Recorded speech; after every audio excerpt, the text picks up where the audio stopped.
build up the whole ecosystem around innovation and foresight. We organize a lot of events here. Yeah. Yeah, it's great. It's amazing. This place Third is time this amazing. year. Yeah, this is And- incredible. Yeah, I love it. And so yeah, in this place we are. We need something like that in You London. want to check? Yeah, I can check on. It's all good your side? Nice.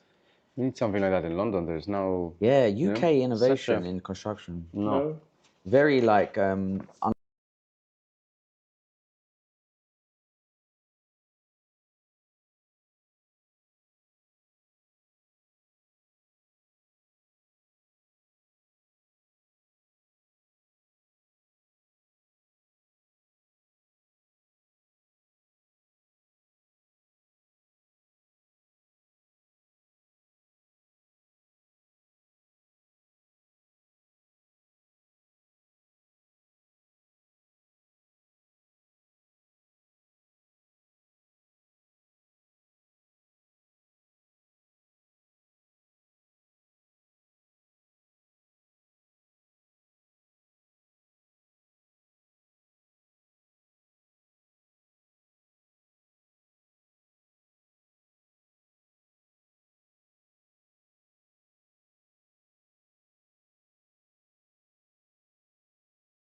It's not really successful. And actually Julian, all- for the no, sure. I think we're gonna go live. You tell us. Are we good to go? Yeah? What about mics? All good? Mike's all good. Yeah, Julian, perfect. You just remember this. Just so you know, your camera's there. So This one. Okay. yeah, but you don't But speak to us. we exactly. okay. Just in case you want to know, it's there. Say I. One thing, we can see your screen on the camera. Ooh. Don't be on the naughty websites. No. No. I don't have anything to. Any secrets? I don't have anything to hide today. Just a tax return. Okay, so we are all good. You We g- want you tell me. You give me a thumbs up and I'll do the introduction, yeah? Okay. So let's go. What's up, everyone? This is Bricks and Bytes live from the Builtworlds Global Summit and Leonard Demo Day live in Paris. We are with you for 3 hours today talking to the people who are building, buying, and funding the future of the construction industry. I'm joined by my honorable co-host, Martin, Hello. who promised only easy questions today. Of course, as always. And we are live, so we haven't quite got the full TV studio. We're getting there, but things may go wrong or we may have some hiccups as we get through this, so please bear with us. We'll be all fine. Just don't panic.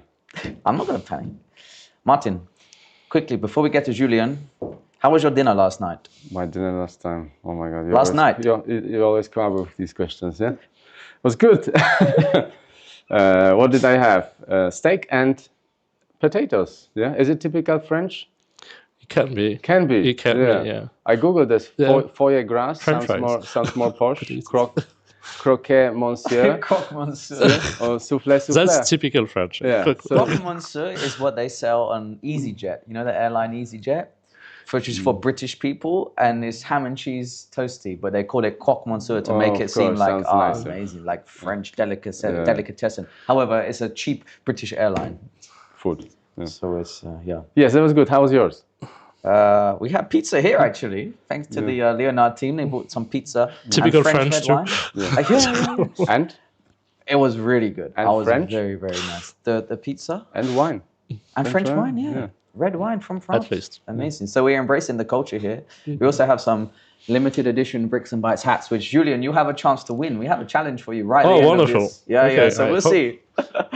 But you promised me easy questions. So. Yeah. So let's get into this. Julian, managing director of Leonard. Give us like a quick 15-second or so introduction to you, and then we can move on to Leonard. So I'm the managing director of Leonard. As you said, I've been working for this company for 15 years now, and I had the chance of being like part of the funding team of this wonderful adventure on innovation and foresight within Vinci. My background is in engineering and public affairs, actually, and so Leonard is basically the innovation and foresight platform of Vinci Group, one of the most the biggest GC over the world. And what we do here is basically around three roles: around innovation. I will support innovators both within the company but also startups, funders outside the company. Is also foresight, help our businesses to understand the major trends that are shaping the markets, for instance, but also connection, building strong ecosystem of innovation, of startups, other incubators, innovators, investors too, because we need funds for these startups. And what I think we really set up that because we really think our industry is not only the innovation that matters, but it's also all this ecosystem and how we make this ecosystem go to the ground. So, You mostly focus on intrapreneurs or external entrepreneurs within Vinci, within Leonard, sorry. it's actually 50-50. 50-50. Yeah, it's actually 50. Is that a mandate, 50-50, or? No, it's not a just- mandate, but it's actually That's how what it we works. are shaping around that, and we really believe in developing also the innovation within our team, because we have extraordinarily talented people within the company with an entrepreneurial mind, and so they are day to day on their operation and they see what they can improve, and so we need to also help them, support them in developing innovation, putting this innovation at scales. But we do believe also that we don't have all the solutions for the problem we are facing, and so we want to identify them from outside the company and help the company to select the most relevant solutions and to make the good connection between these entrepreneurs, outside entrepreneurs, and the operation team within Vinci. And I think this internal-external strategy is at the core of what Leonard is, and I think it has been quite successful through 3 years. Amazing. I think it's important to highlight also that Vinci Group is 300,000 people. Yeah, something like that. Yeah. So Can be a few of those entrepreneurs. yeah, so it's important to have a separate department. I don't know if you call it department or business unit within the company. We say that as platform because we Platform. we are making a lot of connections. So platform is maybe the best platform to keep the entire mini country, I described it was 300,000 people aware of the technology and what's going on, and making sure that the business maintains its competitive edge when it comes to technology specifically. Yeah, and that's really what is interesting within this group. It's a big corporation, as you said, with these numbers, but what we have to understand is a very decentralized organization. It's actually a kind of federation of 4,000 companies. So it's a huge number too. Yeah. And it's really important for the startups who want to work with Vinci to understand that it's not really a monolithic organization, and you don't have a single you can have a single decision of deployment from one people within the company.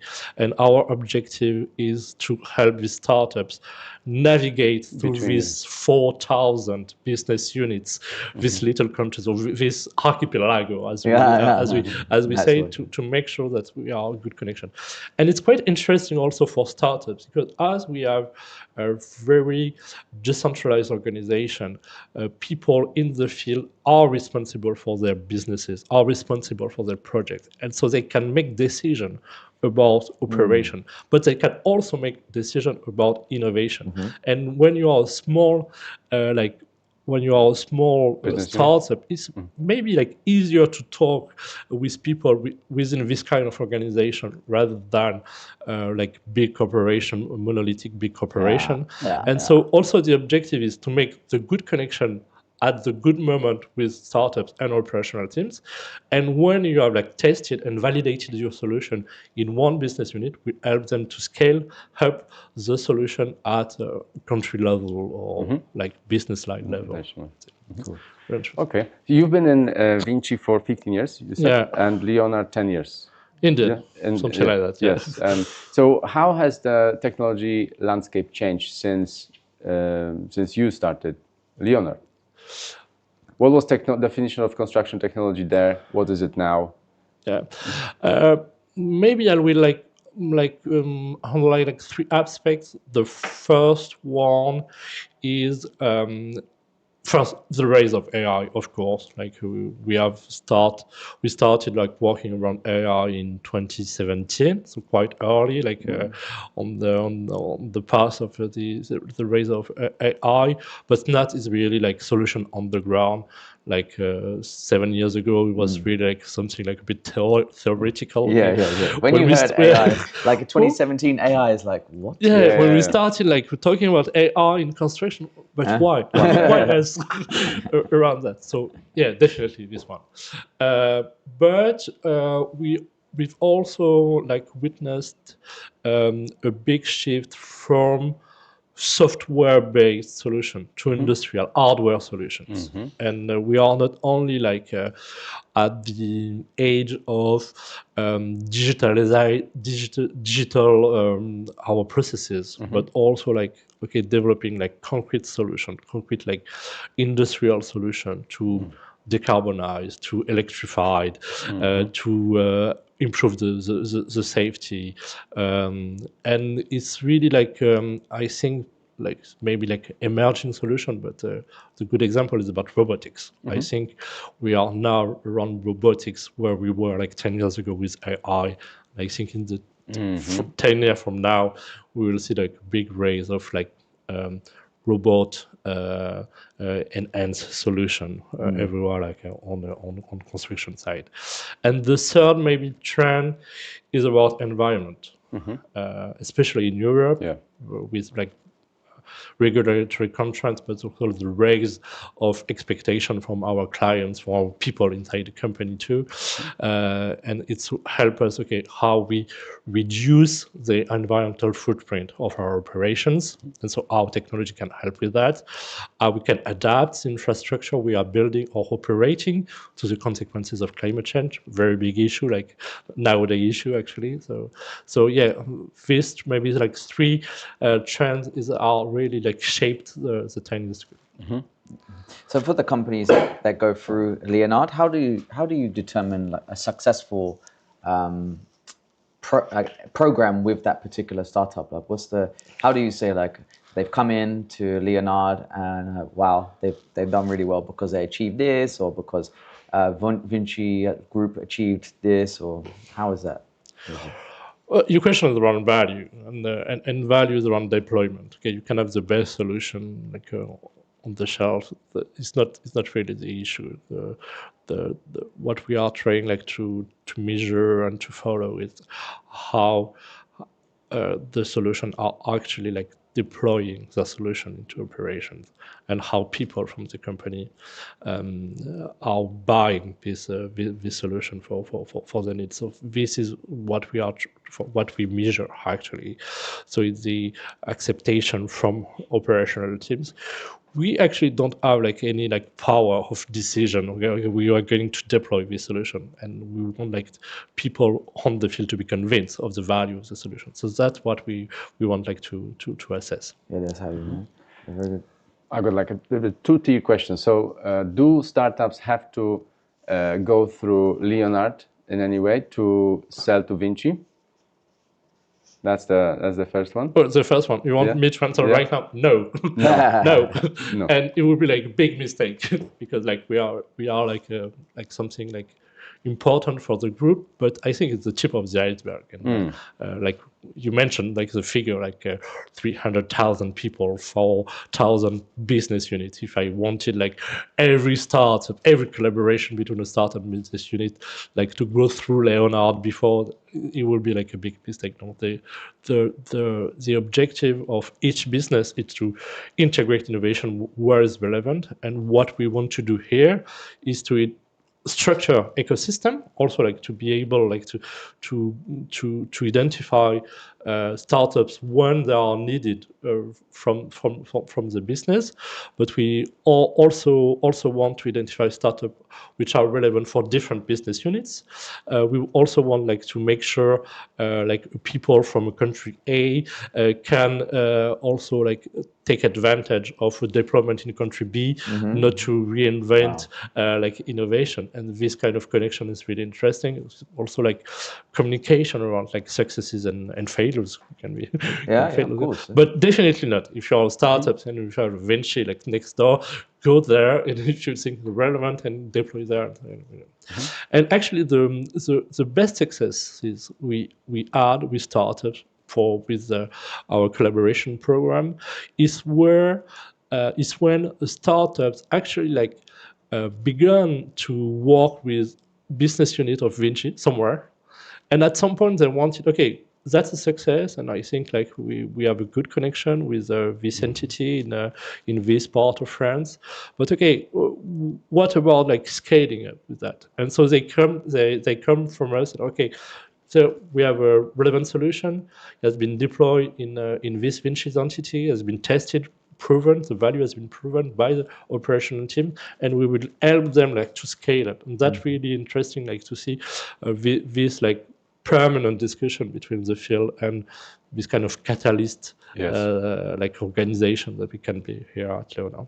Great use case of Leonard. And what about mistakes that startups make when they're trying to sell to Vinci?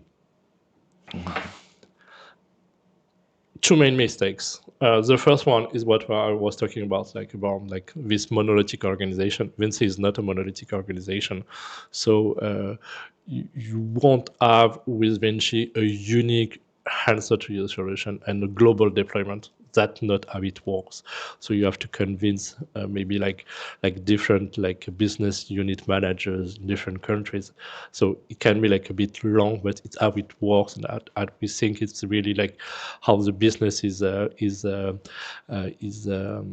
performant in our industry, and so we are helping them like to navigate this ecosystem.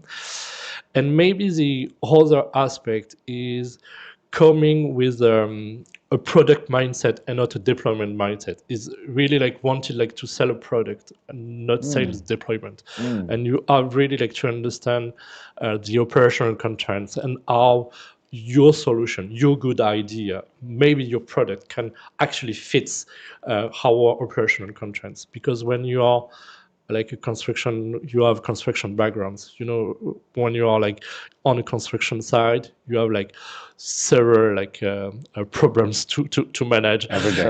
And if innovation becomes another problem, you will get forget. Okay, so you will forget that because you are really like focused on delivering with a good quality, on time, on schedule, on budget, and if you don't understand that, and the second one is not to integrate value at the scale of the project, because generally the decision is made project by project.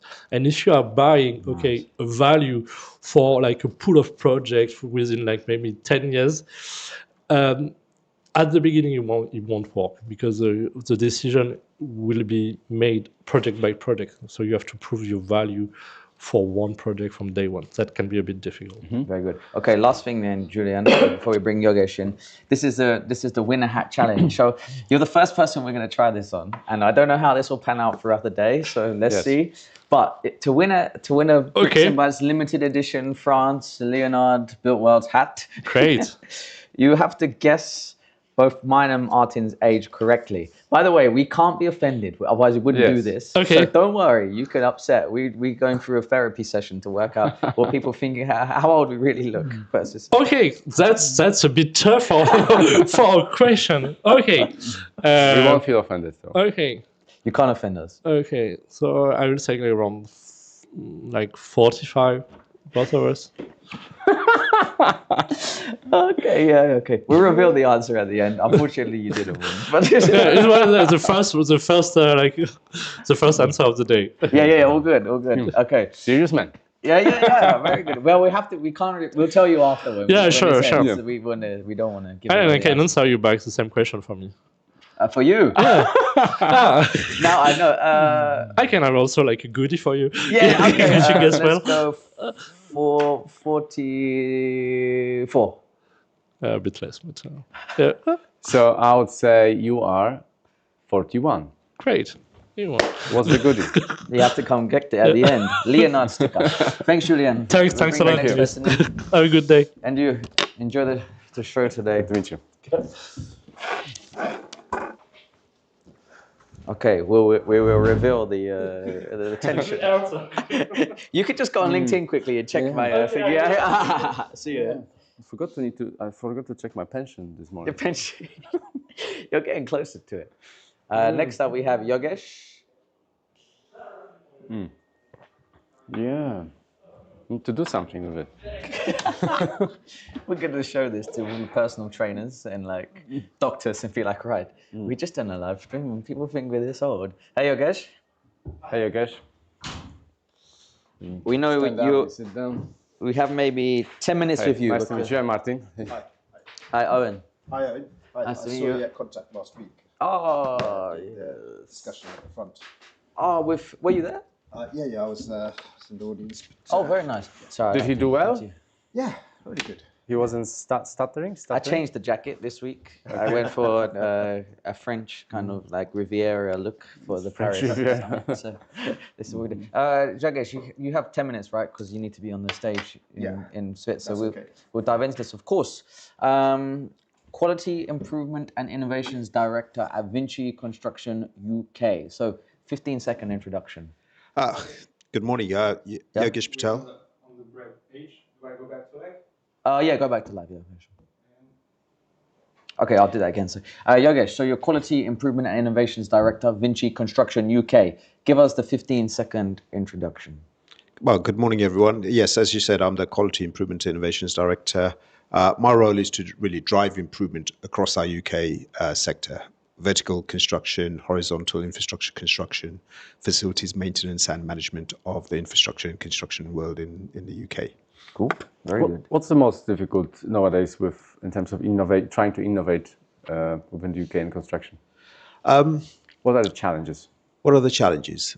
Challenges are, general things that I'm sure we've all talked about previously about changing culture, doing things differently from what we've been doing over the last 30 years.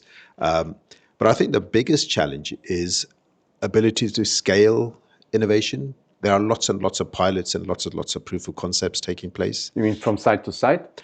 From site to site, across different activities, and scaling at a business level and industry level. So when we carry out a pilot or a project, there's lots of critical success factor thinking done. Of course there is. And a lot of people get enthusiastic about, oh, it's a lovely new technology, we'd love to try this. Yeah. But not many people actually stop and think, what if it works? It's easy to know what to do if it doesn't quite work. We park it, we pause it, we come back to it in a couple of years' time maybe. We find another use case. But if it does work, how are we going to scale it? How are we going to embed it across the business? How are we going to make sure that this doesn't just remain a POC on one particular activity or one particular project? And I think that's the biggest challenge to get our people, get startups and our people to think, and our clients to think about, how do we turn something into business as usual? And this is where my role as quality director also comes in, because that is where we can take an innovation, and if it works, and it doesn't have to be rocket science, it could be just day-to-day incremental improvement. But if it works, embedding it back into our processes, changing our processes, changing our standards so that that becomes the norm. And that becomes, that gets communicated out to everyone and hopefully practiced on a day-to-day basis. But the challenge is actually, that's not easy. Sounds like, yeah. People and processes. What are your ways? What are your ways to tackle those people and processes? I think just demonstrate the benefits. Take the technologies to them. Don't tell them about it. Show them. Demonstrate it to them. Show them the value. And there will be some people who are a little bit more reluctant because they've been doing the role for the last X number of years, and they're used to that. And change is difficult. We've got to recognize that. So not everybody is going to embrace it, and you just got to be realistic with the realities of that.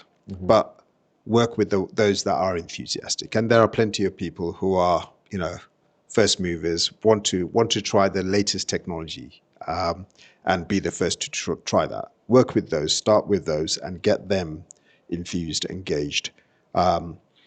So we in our business in the UK, we have a community of innovation network. So we have our steering group, of course, as you'd expect, and we'd have our senior leadership team.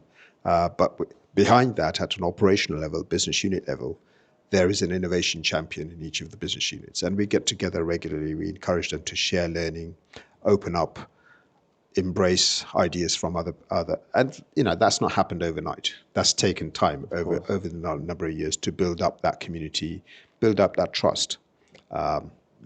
So, look, there's no rocket science about it. It's just good management, good communication, good engagement. Can you give us like some insight into some of the technologies that you have maybe have successfully implemented, and then also are now currently exploring? Sure. So things of more recently in the last year or 2 years, technologies around sheet board cutting, cobot solution. That started off as a nice fancy robotic solution to cut plasterboards and gypsum boards. Initially, it was treated with some level of skepticism because the cutting technology worked, but it wasn't embedded in the process, and the process didn't change. But since then, people have started to embrace it and actually realize that it's got a much wider application. So we're actually buying another cobot because we're now using it not just for gypsum board cutting, but also facade cutting and concrete board cuttings and things like that. From a safety perspective, quality control, and productivity, that makes a huge difference. Some of the other things around Measure, around Safety Shield, around Fast View, all aimed at improving the safety of our workforce on the ground and whilst traveling. But the biggest thing over a number of years is we've been doing innovation awards in the UK since 2006. Every 2 years, we hold an internal innovation award. And that started off with just 30, 40 entries in the first years. Now we regularly get over 250 entries. Yeah, nice. Is it within the business or? Within the business. But some of those obviously working with supply chain and startups. But they have to be supported and driven by somebody in the business, or largely developed by somebody in the business. And I think that's probably the biggest change, because more people are engaged in innovation. They can see the benefits. They can see their role in taking a learning opportunity, an improvement opportunity, and embedding it in the business, and being recognized for it as well, which is of course important. That's very nice. You want to do one more? Then we'll do the... Yes. So what are we missing on the market from your angle and your point of view in terms of technologies? What are you in need for? What am I in need for? Well, I'm a passionate believer of lean thinking and lean construction, and I don't think we have explored that sufficiently. So I would love a technology that's able to capture value, non-value added, and waste, and make that visible. Now, whether it's a camera system, a sensor system, or a combination of all those and other things, but we know what's genuinely adding value to what we're trying to do. And we know all the other stuff that we need to do as a means to an end, because there isn't a better way of doing it. But we also know that there's a hell of a lot of waste in the delivery of our projects and construction. And making that visible to our people at the ground level as well as the senior level, to help people understand the scale of that, to identify where exactly those bottlenecks are, where exactly those wastages are, and then work back from that to unlock that. It's not necessarily innovation per se, but I think it's one of the ways that we can transform our industry. And I'd say the other thing is that there are lots of point solutions. We could have a wonderful bricklaying robot. We could have a wonderful excavating system for autonomous excavating or whatever. That's brilliant. And those in itself are great. But there will still remain point solutions for that particular task, for that particular activity, and sometimes just that project. We need to think about the foundational processes, systems, culture, skills, competencies that are going to be needed across the different disciplines of construction and infrastructure. That's going to enable all of these individual technologies to scale. You know, what are the, I mean, planning is a key part of it, but how do we join up long-term planning with short-term planning, with task allocation, with task recording, with learning and understanding the difference between what was planned and what was actually done, and feeding that back into the program, feeding that back into the learning loop, feeding that back into the supply chain for deliveries, etc., and having that joined up system in very much a way that lean thinking does.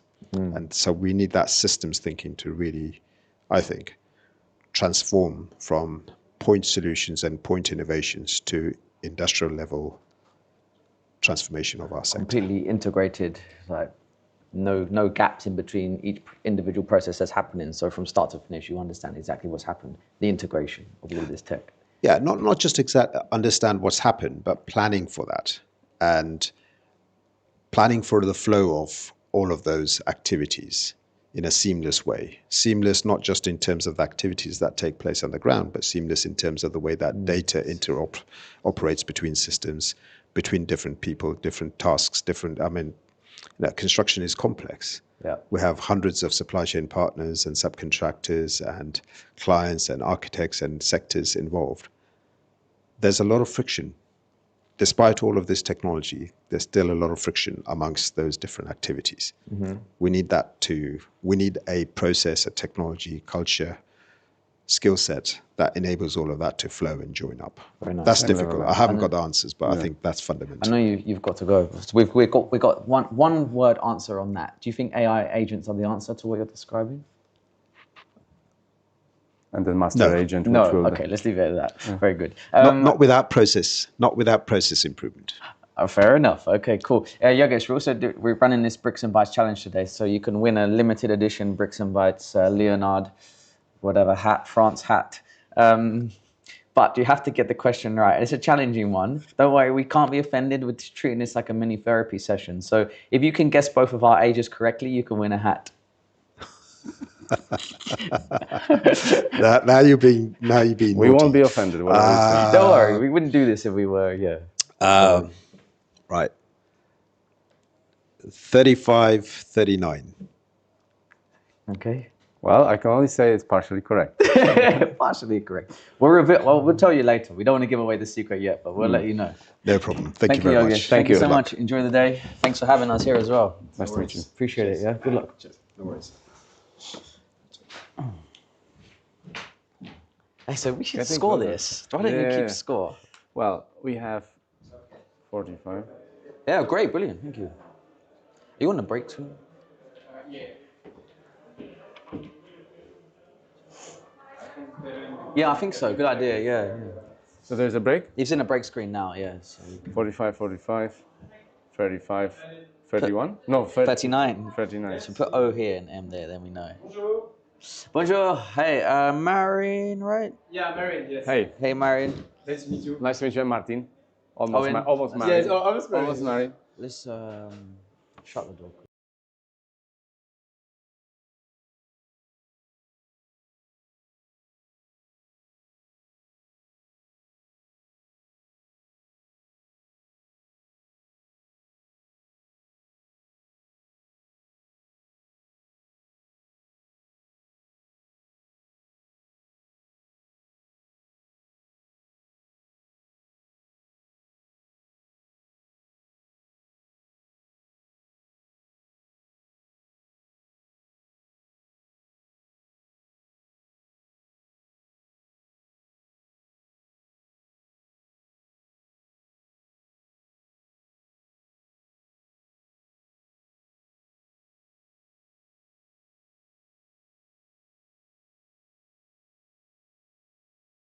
Just go for it. Yeah, whenever. All good. Okay, Marin, CEO Up and Charge. This is one of Leonard's seed startups, right? Yeah. So, Marin, tell us, Up and Charge, 15 seconds. What do you guys do? So Open Charge is a wireless charging station for B2B cars. So it's for regular cars, city cars, and trucks in France at the moment, and then it's going to be deploying to Europe. Very good. So how does it work? So it's pretty easy. You want to charge your vehicle. At the moment, you used to use a cable, but with us, you just park, you go into the app, and with one click, the charger will elevate and adapt to your vehicle height, thus enabling you to charge your car. And the charger, it pretty much looks like a speed bump. Can I drive my electric vehicle above your charger, or it has to have something specially installed beneath it? So all electric cars can charge with wireless technology, but you need to add a kit. So it looks like a vinyl that we add underneath the car. So it is hidden, it is non-intrusive for the car. And with it, you can charge with wireless technology or with the AC or DC cable. Okay. And are there limits in terms of how fast you can charge and how much of the energy can you transmit through this wireless charging? So at the moment, we do static wireless charging. There are some experimentation when trucks are driving on the road. It's called dynamic charging. Yeah. We don't do that at the moment. So with our technology, we are able to achieve 24 kilowatt DC charging. So you pretty much It's make like one third of the battery. Yeah, I mean, in an hour and 20 minutes or so, you can charge your car from 20 to 80%. So it's fast charging for B2B, not on a roadway, on highway, etc. But for internal fleets, it is called fast charge. And then we're going to be able to achieve 50 kilowatts in the upcoming months to charge trucks or bigger car more faster. So right now it's based on static idea. So someone driving their car, they would pull in the side of a highway or something and just sit in the car and it will charge, and then they drive on. But the future is, so when people are driving, it's continuously charging the car. So it's at a constant power level. It's going to be both. I mean, I'm not sure on the short term that we'll do dynamic charging. Our aim is to be standardized and to have the same technology. So then you'll be able to charge when you're on the car park or when you're driving. We are mostly targeting captive firm fleets. They want to green themselves to buy electric cars, but then you have some issue with the cables. You have some issue with people who don't want necessarily to move on to an electric car, and that is pretty much when the fleet will come to us for the solution. Yeah, it's fascinating. Yeah. I think electric vehicles and batteries in electric vehicles are a very fast-paced industry. They change very quickly. That's what I would assume. Cars, for sure. I don't know about battery technologies. But how do you navigate that and the changes within? So, in France and more broadly into Europe, of course, there is some legislation which enable and somehow force some companies to buy electric cars. Some are really matured on it. Some are just getting started. But the main issue that they see when it comes to deploying charger is that at the beginning they were deploying a lot of charger, but slow charger, and not all of the charger were actually connected to the web. So then they had complexities to know whether the charging station is working or not, if you need some maintenance. And it's actually how then on the medium term they evolved, and now they want the capacity to charge at the lower state or higher states, to have connected charging stations, and also to being able for those who don't want to move on to electric cars to jump and to start charging wirelessly, and it's actually our sweet spot. Very cool. Who pays for this? So it's fleets.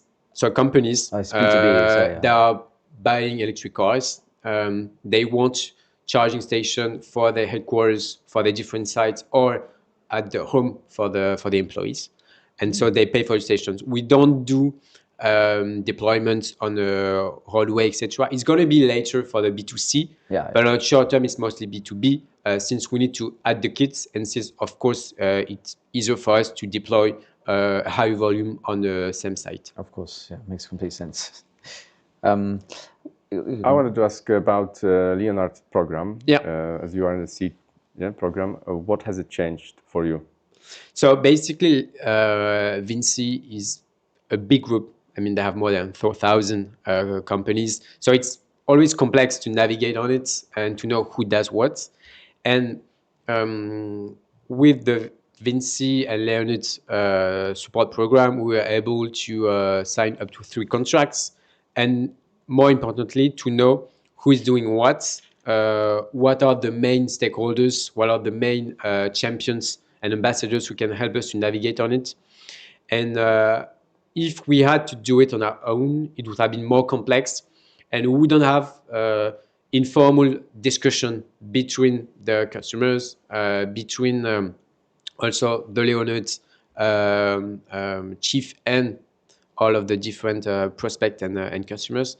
And also we were able to go into TV with BFM. We have some events like this.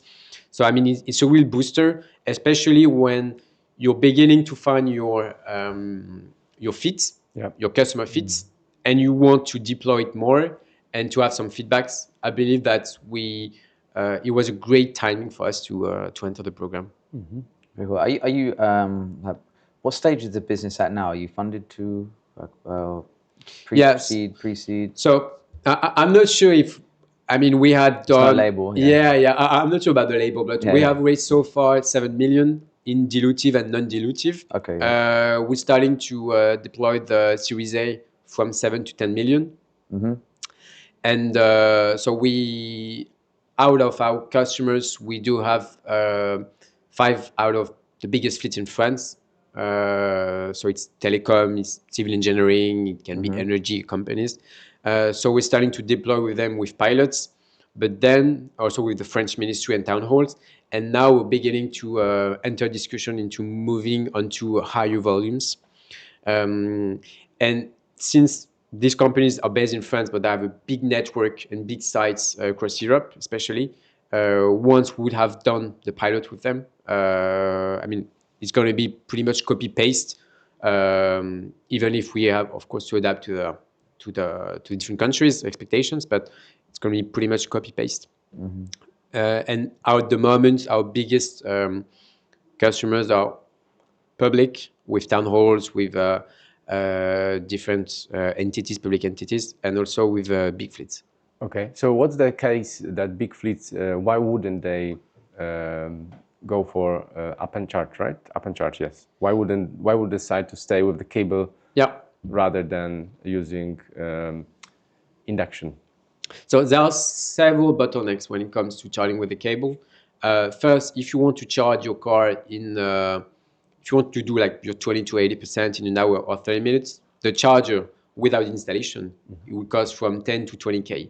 So it is expensive. Our charger starts at 6.5K. Then you need to add the installation part. And when we will increase the power, we'll be able to reduce the cost in comparison with cable charger. So I'm not talking about really slow cable charger, for which, of course, it costs from 1 to 3K. So, of course, we're more expensive. But if we compare the sum power, we are less expensive.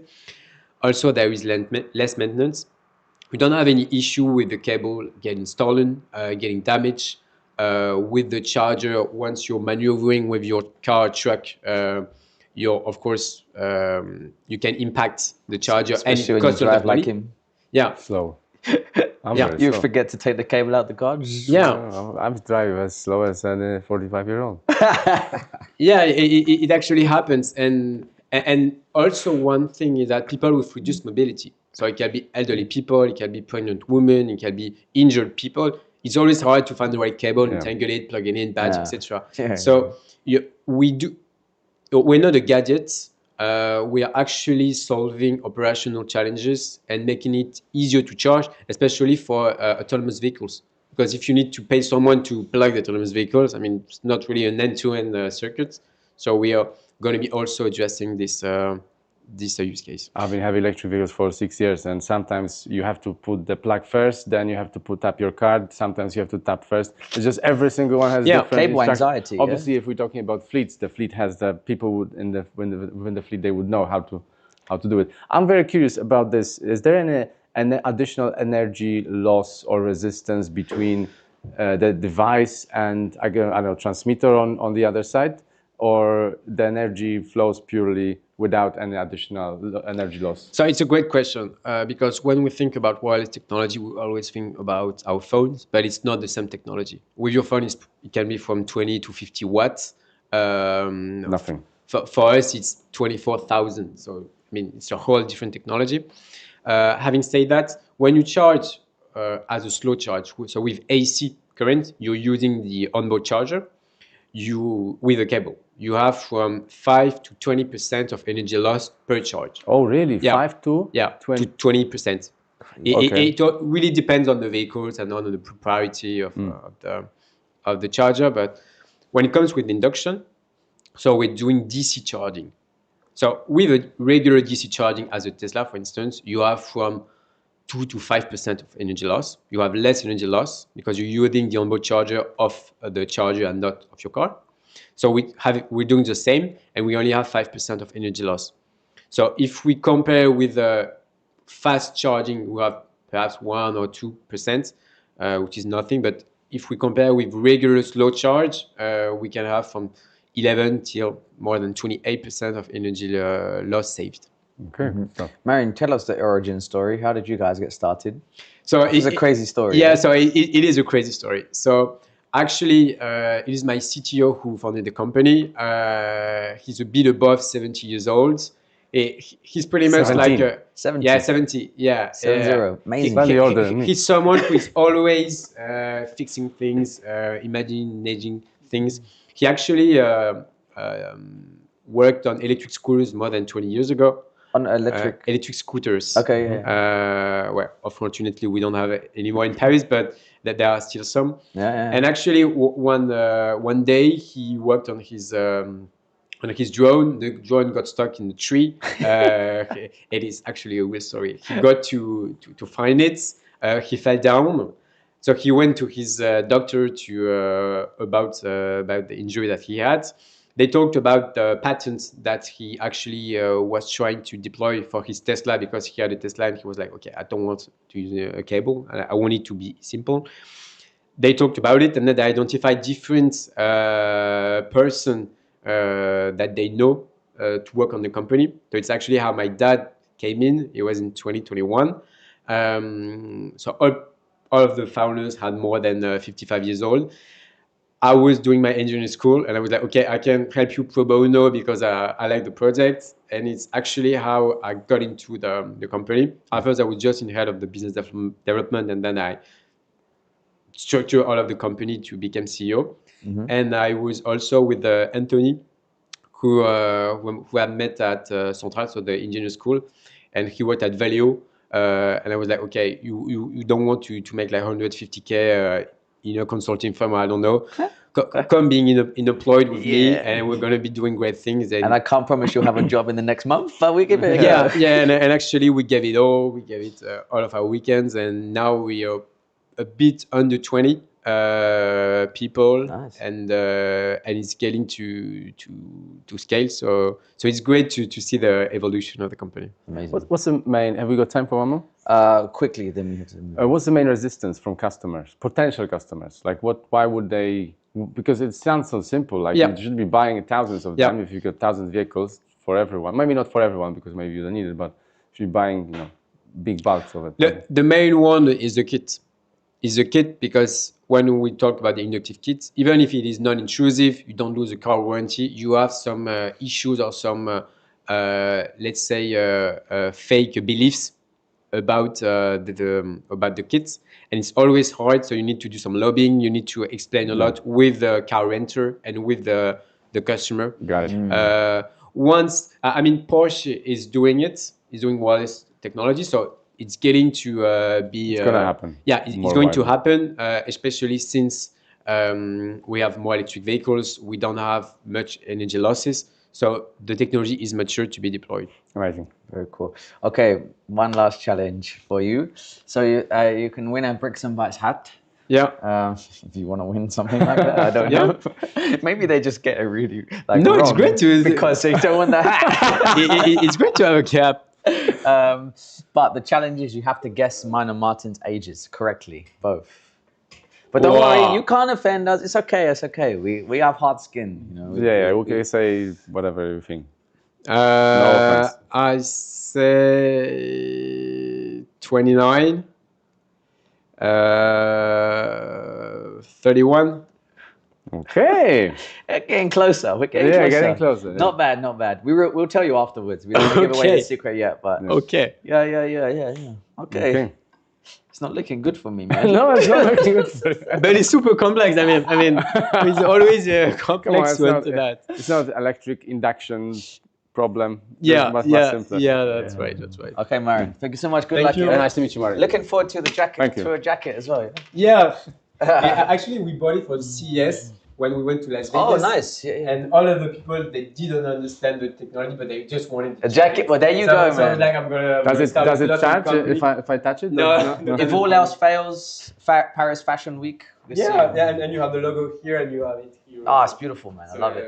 And people recognize it. Yeah, good luck, man. Amazing. Thank Thank you. you. Yeah, good luck. See you. All good, yeah. Yeah, cool. These will be the next one.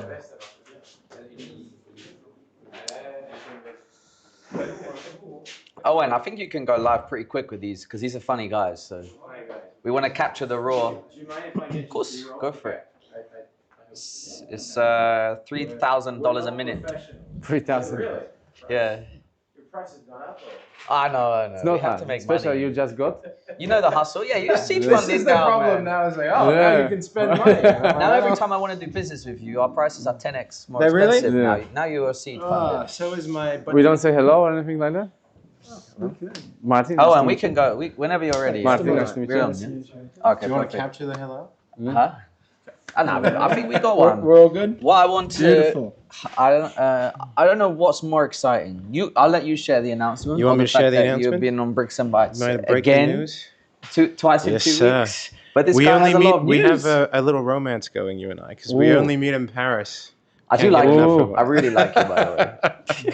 No, we do have we're very proud to announce that Enlay has raised the $5 million seed. This Ring is the bell, man. ring the bell. So we're based out of the Harvard Innovation Labs. They have a gong. Yeah. We haven't announced it yet. We are very keen. I think on Monday, the minute we're back in the States, we're going to hit that gong Hit and the celebrate gong. with the team. And the It's next really one cool. will be the New York Stock Exchange. Precisely. Yeah. Hey, I'm going to IPO with all the others. OpenAI, hopefully we will be there. Anthropic, all of those, right? Very good. I think we got some few quick fire questions. Go This for was it. very ad hoc as we learned this morning you made the announcement, so we quickly Breaking slot news. you into the program here. Beautiful. Maybe let's start with what the business is. I think people can watch that episode to find that out. But okay, 15 seconds. The Did you do it in 15 seconds I did last it in time? less than 15 Okay, last time. go for it. This is where people can see if I say the same thing. Ah, To build this to manage risk, we're an AI native solution that helps you find, manage, and reduce risks on construction projects so that you can get back to building.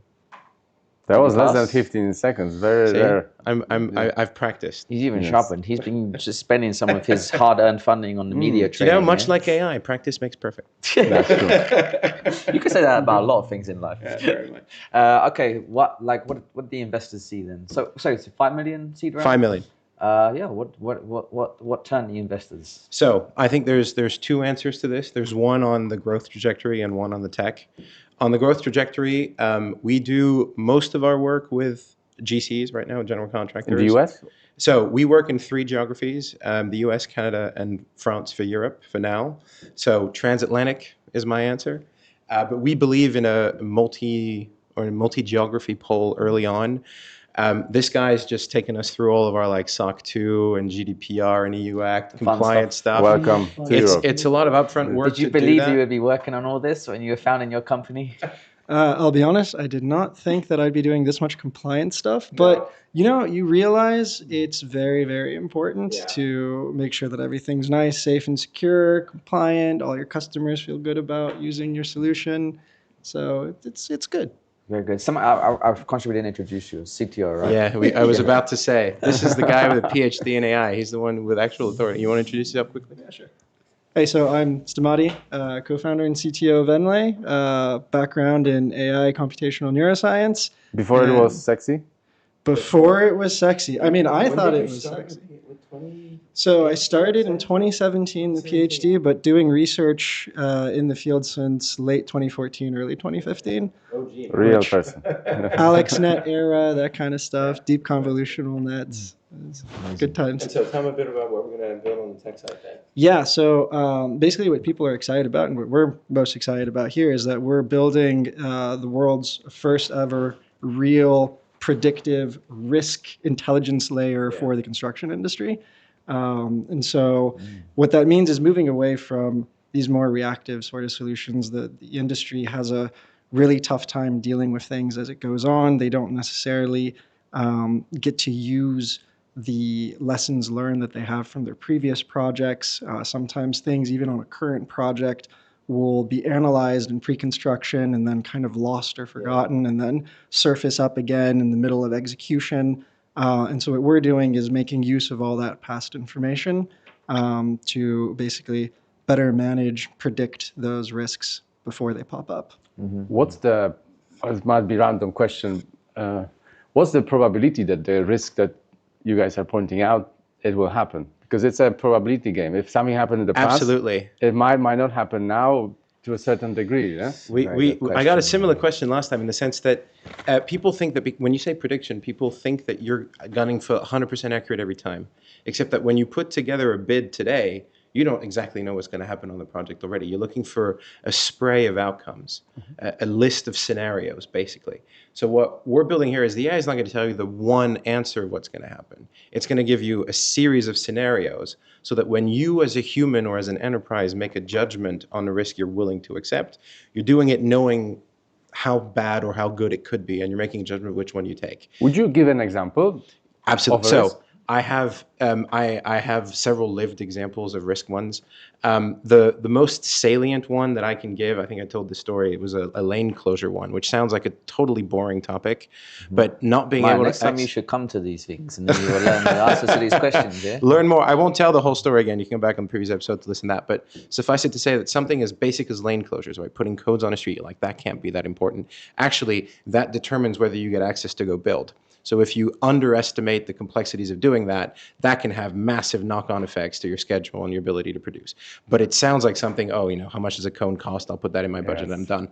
So it's not about what's the exact cost of lane closure on this one thing. It's about, well, what happens if I'm delayed or the owner doesn't want me to close or there's political backlash because I've closed too long. All of those different spreads. Right now, it takes a human to imagine them, put them in an Excel or an estimate of some kind, and then run that scenario. An AI can be like, I'm going to look at your last 100 projects, everything you've done in lane closures, run all of those and tell you what the spread is. And then a human's still going to decide what value for that risk they put in their risk register or their estimate for that one project. But they're doing it having the power of an AI that's done infinitely more scenarios than what they used to do, and it was just a human running the numbers. How do you put in this data from the past projects? Because before AI, there was no data. The apples. I'll go into this. So I'll start with, well, I'm going to keep away from a buzzword, but basically we build networks out of projects. So we'll take project data, basically blow it up and interconnect them, find all the relationships between different You were going to say documents. knowledge graph, right? Yeah. I was going to say graph and then graph neural nets, but knowledge graphs are part of it. Which is what your PhD was in, by the way. Networks is what this guy's been working on. Yeah, network, memory, that learning, that kind of stuff. But basically what we do is by taking project data and structuring it in this format, we're able to have more of an apples to apples comparison of projects. Otherwise, you don't really know if you're looking at an apple versus an orange, right? So if you just take it as is, you got to do some treatment so that you can compare things. Yeah, exactly. And so that's the basic, like, under the hood, simplified version of what we do with project data. And it's also it's verticalized to construction applications. because you can't do that for all enterprises. My question would be, are there construction companies, large construction companies that are not gathering this information from the AI era onwards? So it's funny because You know what? I went before they joined. I said it's just like 2 or 3 questions on the fundraise. no, but we keep now opening. we got this guy There we here. go. I love it. No, but you'll ask. We have this debate internally because there's what if we made practice better now, so that starting like if a project started tomorrow, we captured everything and you could do everything. Yeah. That's already very value add, and that's certainly part of what we offer. Then there is but what do I do with the messy old stuff? Because to predict the future, you need to look at the past on these things. So that's why we also don't do all risks at once. Then we start on commercial, contractual, financial. Those are the risks we start with because A, they're cleaner to extract out of previous project data. It's harder on drawings and 3D models and that kind of thing. It's easier for the kind of data we're talking about. And it from a compute and an expense perspective, it still makes sense financially to go use that previous information. But yes, in the future, if everyone changed to an NLA format now and gathered all that data cleanly, it would be infinitely faster. It's just that we've got like 100 years of construction memory to deal with still. Yeah, that's a tough one. I think there are 2 problems. One is to turn this previous data into something stuff that usable. Yes. And another one is how do we make sure we collect all of the data as we go from the moment zero of the project?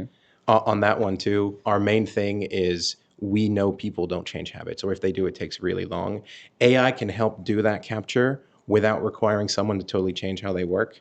That's how we help capture risk moving forward. It doesn't necessarily help with the previous project stuff. But yeah, if we waited for habits to change in this business, we'd wait 10 years before agents came in. So can't wait that long. Yeah, you said last time we spoke that your edge was solving one thing really well with minimal behavior change. That's the edge for any startup. Better strategy and trying to do everything at once. Sorry, what was that again? Last 2 questions. Yeah, Okay, last I will 2 listen. questions. Come on, he's going to be here like 3 hours interrogating you guys. Last 2 questions. Where does the capital spend? Okay, where does the capital allocation go, and where does it not go? Okay, so I'll do the where it goes. You want to take where it not goes? Sure. Okay, so where it goes, first and foremost, go to market. Right now, we've kind of gotten to where right now it's mostly founder-led sales. We've gotten it to this point between 2 of us. We're putting together a go-to-market team. The overall team will double in size by the end of the year. That's also driven by some tech hiring. Basically accelerating growth on the go-to-market side, getting a real team. And then where we're not spending money. The thing that we're not as interested in currently is the whole generative design part of things. Like I don't think we're going to pour a lot of resource into that. There's big players already in that space, bunch of startups saturating that, and less critical to what we're really looking at. Yeah, for now at least. So we'll stay a little bit away from that for a bit and focus more on our whole predictive risk intelligence layer. And we have caps on tokens, so we control it. I'm still trying to work out who this company was that spent 500 million in like the last year or something. I can't imagine. People were saying it was Uber, yeah, but yeah, they closed the cap. They stopped using it or something. Oh yeah, when they looked at the bill, it was like, whoopsie. Yeah, whatever your payment system was that didn't have a limit when you hit $500 million. Yeah, so many questions. Okay, last one challenge. Yes. You have to guess to win a Bricks and Bytes hat. Okay. Do you know the answer? Maybe you know. No. I don't know. Okay, fine. I don't know the question. So. Okay. To win a limited edition hat of Bricks and Bytes in Paris, you have to guess mine and Martin's age correctly. Just like don't. I feel like it's bad asking the question now. So do we each get to guess one of you? And You have to can vote? have a guess each. You can. Yeah. We're not going to tell you whether you're right till guys the same afterwards. What kind of question? No, wait. That's not good. No. What kind of? Wow, that would be giving an answer, right? And now Partially. you bias their brain with this response. Come on. What do you think? Samati? No. Oh, I'm terrible at guessing ages. This is not a good game for me. You have to try. Let's see. We will tell you if you're good or not. Should I try and make myself look younger? Hold on. What do you think? I can try Owen. You want to try Owen? All right. I think you're like around out. You're like 34 or something like that is what I would guess. And Martin? That's your job. That's your job. That's a good question. I don't know. Do you want to say like right around our age? I don't know, 32? 32 is a good guess. Yeah. And Martin? Martin 32. Martin 34, 32, and yeah. We're doing a joint answer. Exactly. You know. Okay. Co-founders Well, co-thinking. You have bit. I can't give it away, but like, not bad, not bad. Not bad. Not Oh, bad. do we have to come back to see if we win a prize? Yeah. Dude, my freaking average age is going up, man. I don't like this. Oh, We're okay. tallying the Trouble. results. We're tallying the results. That's and this then, French jacket. When I bought this, my distinguished. Yeah. she said my that's well, a she's not t-shirt. my wife, but we've been together for a long time. She said that makes you look like an old man. So if I take this off, maybe the average age will go Yeah. down. Well, if I got it wrong, that's the reason. You can show it to me. Okay, cool. All right, Gentlemen, Philippe. it's been a pleasure. Matthew, Thank thank you. you so Yeah. much. Yeah. See you again in fun. 2 weeks. Nice Yes, for Bricks Nice and meeting you. Bytes. Pleasure. 2 week catch up. Thanks, guys. All the best. We have Don't Raj. overspend on tokens. Of course. While standing? Standing or sitting? You can stand up just behind so I can see the background and the caps and everything. Don't knock over the most important resource of the day. Cafe. Yeah. You guys ask for a picture? Or is this going Oh, I flipping it. This is you want a picture with us? Destroying the setup. Guys ready? Perfect. Okay, last one. Beautiful. Thank you. Thank you very much. Thank you. Okay, now we're gonna Cheers. leave here. Yeah, thanks, guys. We'll see you around, yeah? This is fun. I hope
Founder and CEO of Capture. Hi, From Melbourne? everyone. Did you fly from Melbourne today? Yes, yesterday. Today it will be a challenge. So how was the body clock? Actually, pretty good. It's my third time here this year, so I'm getting Oh. used to it. Very Okay, nice. very nice. That sounds like a tough trip. What's the can you go direct from? No, via Singapore. Okay. Tough times. Okay, give us a 15-second introduction then. Yes, so we've developed technology to help corporates solve the Scope 1 diesel generator emissions problem and also Scope 3 for low carbon construction materials. We've developed hardware that can basically be retrofitted to diesel generators, and we can solve both of these problems with the one hardware, which is a carbon capture retrofit. Sounds good. What is scope 1 and 3? Yeah, so Scope 1 is diesel emissions. So a lot of construction companies use diesel generators on their sites, and in many cases they cannot be replaced. So we can solve that problem for construction companies. Got it. So it's, I guess it's about putting a device on a generator, Yes. which captures, and then, so it's not about vehicles, about placing a device. Diesel on it. generator, Yeah, yes. okay. So it's a retrofit via a flexi hose. We retrofit in under 1 hour, and there's no changes to operations, and instantly they can capture CO2 emissions, so up to 90% solve their Scope 1 emissions problem. Okay. So why did I focus on doing it at a construction site, like locally, I guess, versus focusing on like the big plants which are generating cement or whatever it might be, which typically transmit tons and tons of carbon?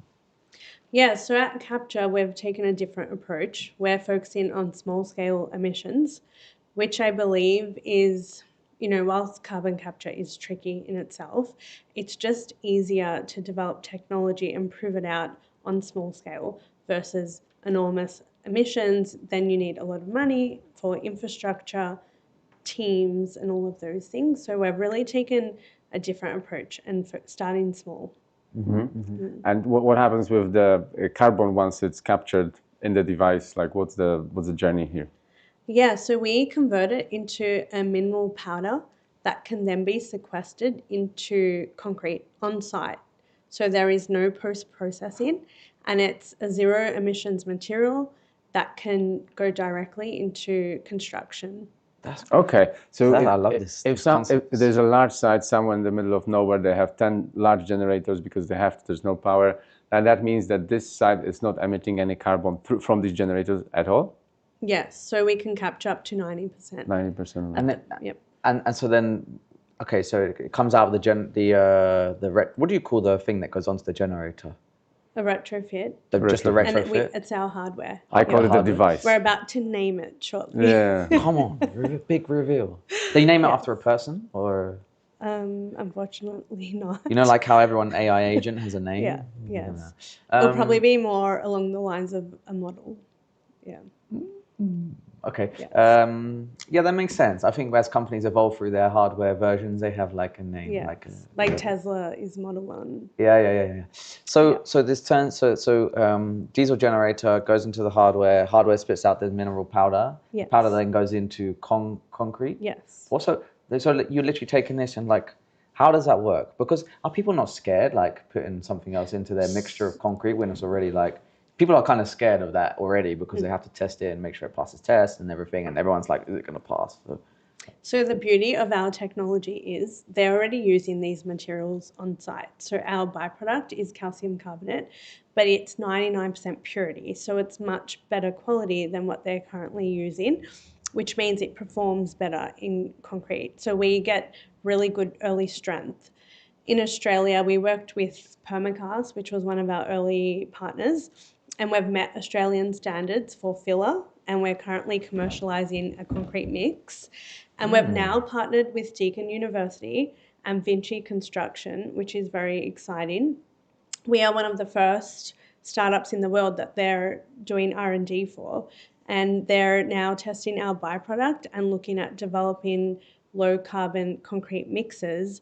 And more importantly, we're looking at turning it into a SCM, which means huge amounts can go into construction and replace Portland cement. So, we're making low carbon construction happen today and at a very low cost. Like there's no green premium to use a byproduct. That's amazing. What's SCM? SEM. Test for Martin. Test for Martin. SEM. I don't know. I'm gonna say SEM. like something What was- cementitious material. Yes. What's So that? it's just in construction you have a additive. filler. Yeah. Fillers are a small portion, like maybe 10%, and an SCM could be 50% of the concrete mix. So once we can validate it as a SCM, a larger amount goes into the concrete mix. And then we also avoid a larger amount of emissions in that concrete project, which then unlocks bonuses for construction companies because it allows them to meet their emissions targets on site. And in terms of the volume, is it a lot of material? Yes. Like from like a 1 hour, diesel generator working for a day, let's say 24 hours, 12 hours. Like what's the volume of this material? Yeah, so it actually depends on a few things. One is the size of the generator and the load it's running at and how many hours it's running per day.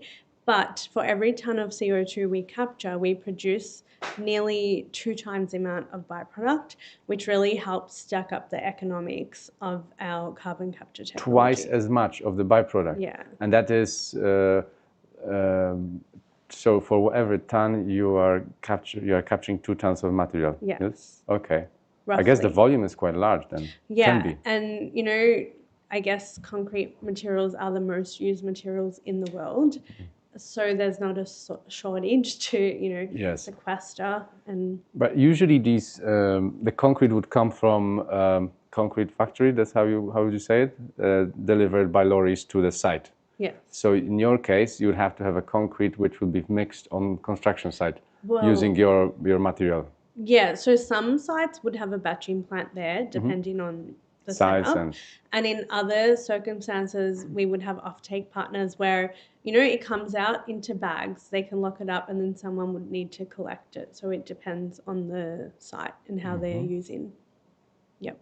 But in remote areas, in Australia, for example, we're working with Seymour White. It's a Vinci company, and they have a big project coming up, and they would want to utilize it on site. So it also saves them money on shipping in new material. It's also virgin material versus using our material, which is, circular economy, plus lowers their emissions. So there's a real advantage for them.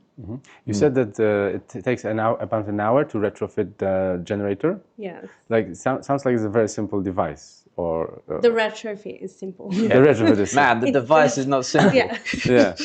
You should speak to our engineers. Yeah, I don't want to go down that discussion. They're because we'll get losing blown some on. hair. No. Yeah. How did you come up with the idea? And Yeah, so actually, Now, I want to hear your background as well. You're from a technical background, but you had Yes. like success in the previous world of building, Yes. venture building, yeah?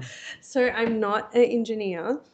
However, self-taught engineer, I became obsessed with this problem. Like, it's a once in a lifetime opportunity to solve something meaningful and really make an impact on the world. And I just taught myself engineering. And I think when you become obsessed with it, you learn more than even someone that's gone to university, for example. But I think from day one, we had a commercial focus because I'm an entrepreneur, not an engineer. Whereas other carbon capture, I feel like have a very R&D focus. And, they're developing technologies that they don't know how the customer wants to use it. Whereas which is the most important. Really. Exactly. Yeah. Like we're speaking to customers daily. We have just signed a deal with a tier 1 global construction company that I can't say the name of today. But, we chat to them, their operations teams, and we've really developed our processes to fit seamlessly into their operations.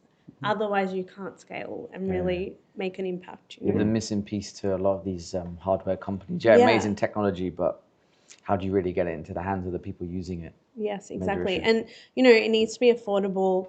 It needs to fit into their operations.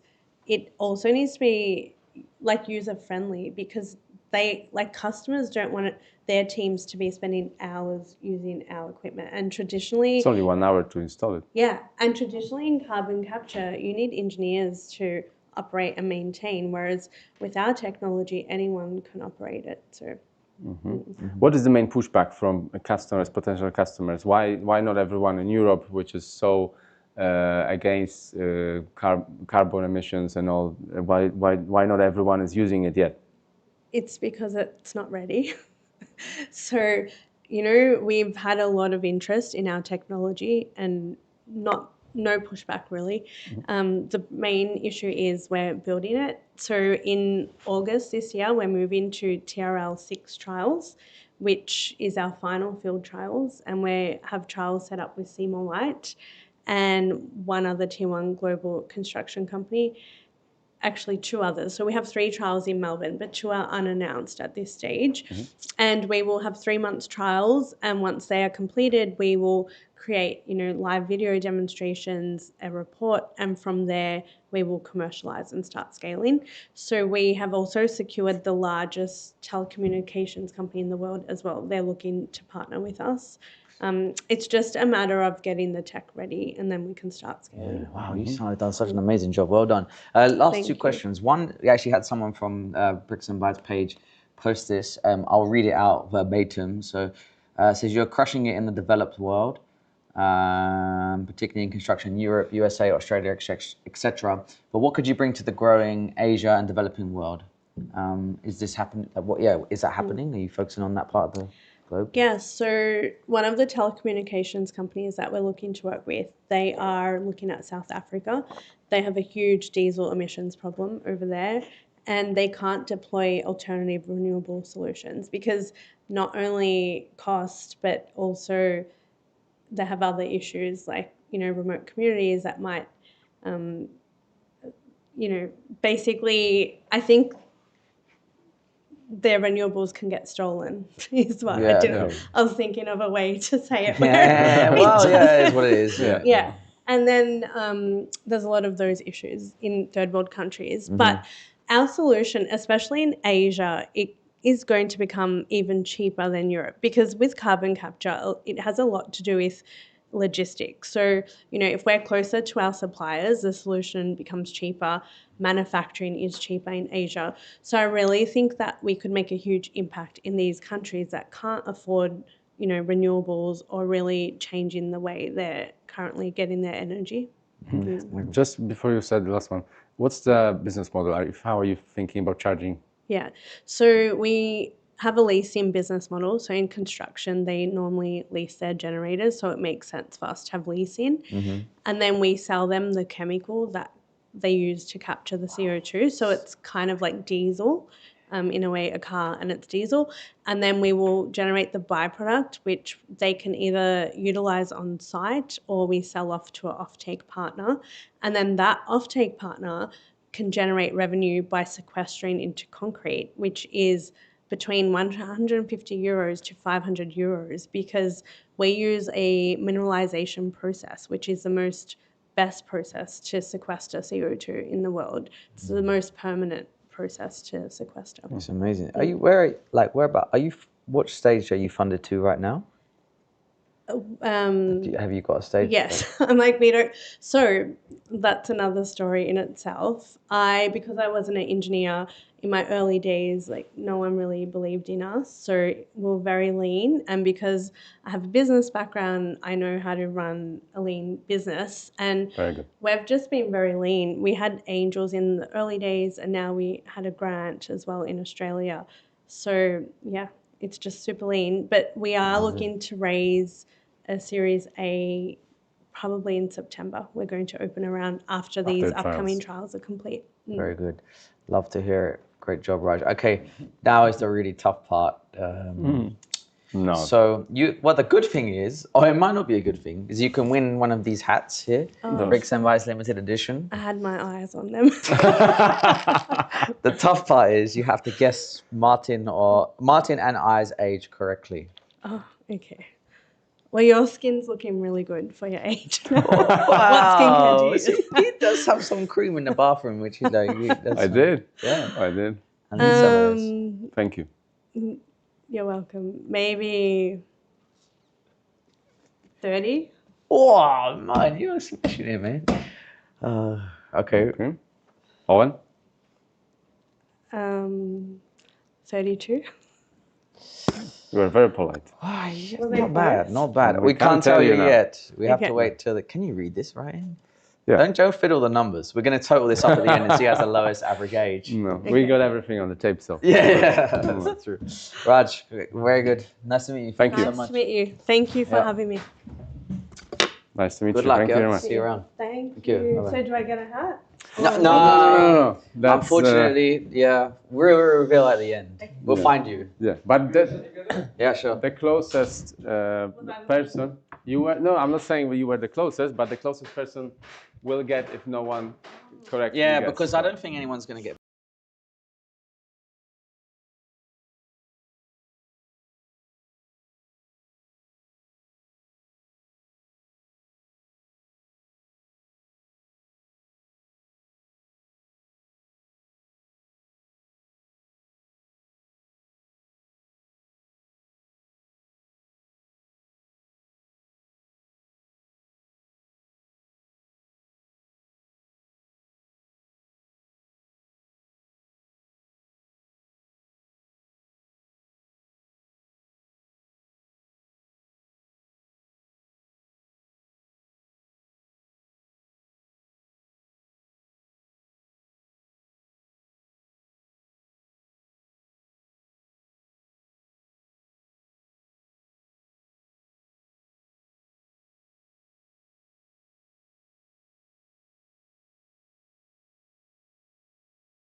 It's always on, forever seeing eyes, like Lord of the Rings, but with a microphone.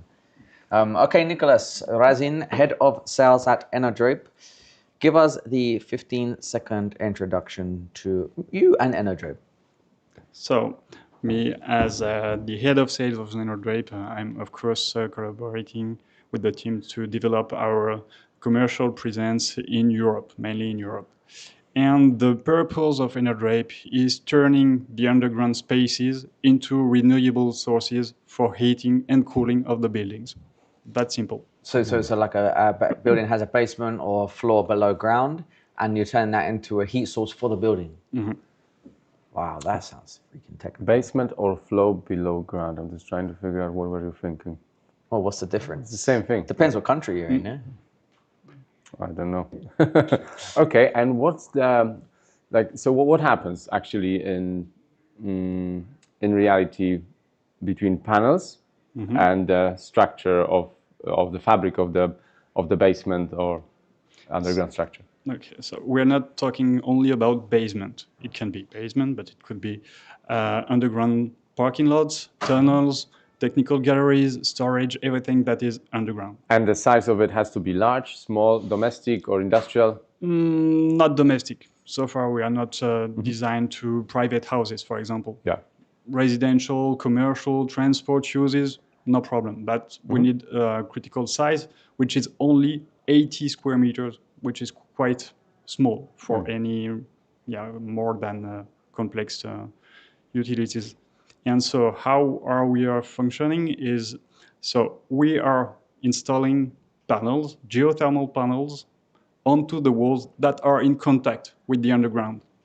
So we will be getting the temperature from the ground to heat or cool the water running throughout our panels. And thanks to the contribution of a water-based heat pump, we will be connecting our system to the rest of the building, to the thermal regulation system of the buildings. So it's a geothermal but non-drilling solution. So very easy. Can I just ask one quick question to understand? So it's panel on the wall. This panel then pipes into a heat pump or boiler. Can it go into like a traditional boiler system? Heat pump. It's a closed loop direct to the heat pump, and then we may have a boiler between the heat pump and the buildings, but so that we can bring heating or cooling depending on your needs. And this would not be like the only source of heat for the building, no? Or it would be a combination of maybe that solar ground source pump if you're using that kind of thing. Mainly, we are contributing to the heating and the cooling system. We are not the main source, but it can happen. It depends on the size of your underground space compared to the size of your buildings, and also the energetic performance of your buildings.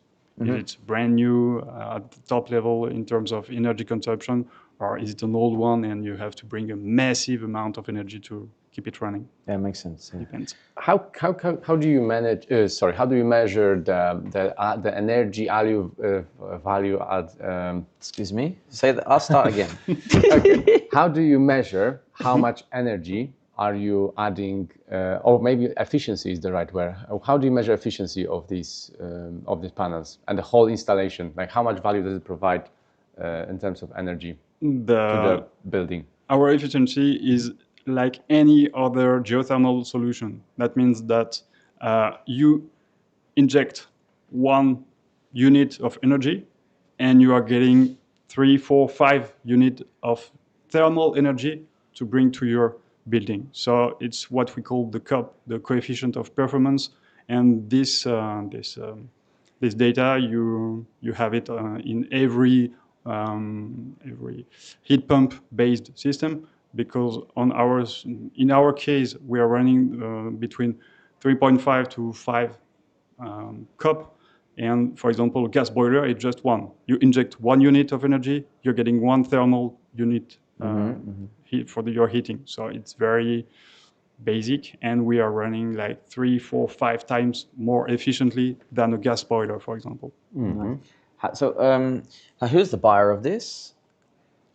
The buyer is conservatism and awareness. Sorry, the buyer. But thanks for sharing the buyer. The buyer would be who? The real estate owner. So it could be, once again, it can be an investment fund. It could be property owners, commercial, for example.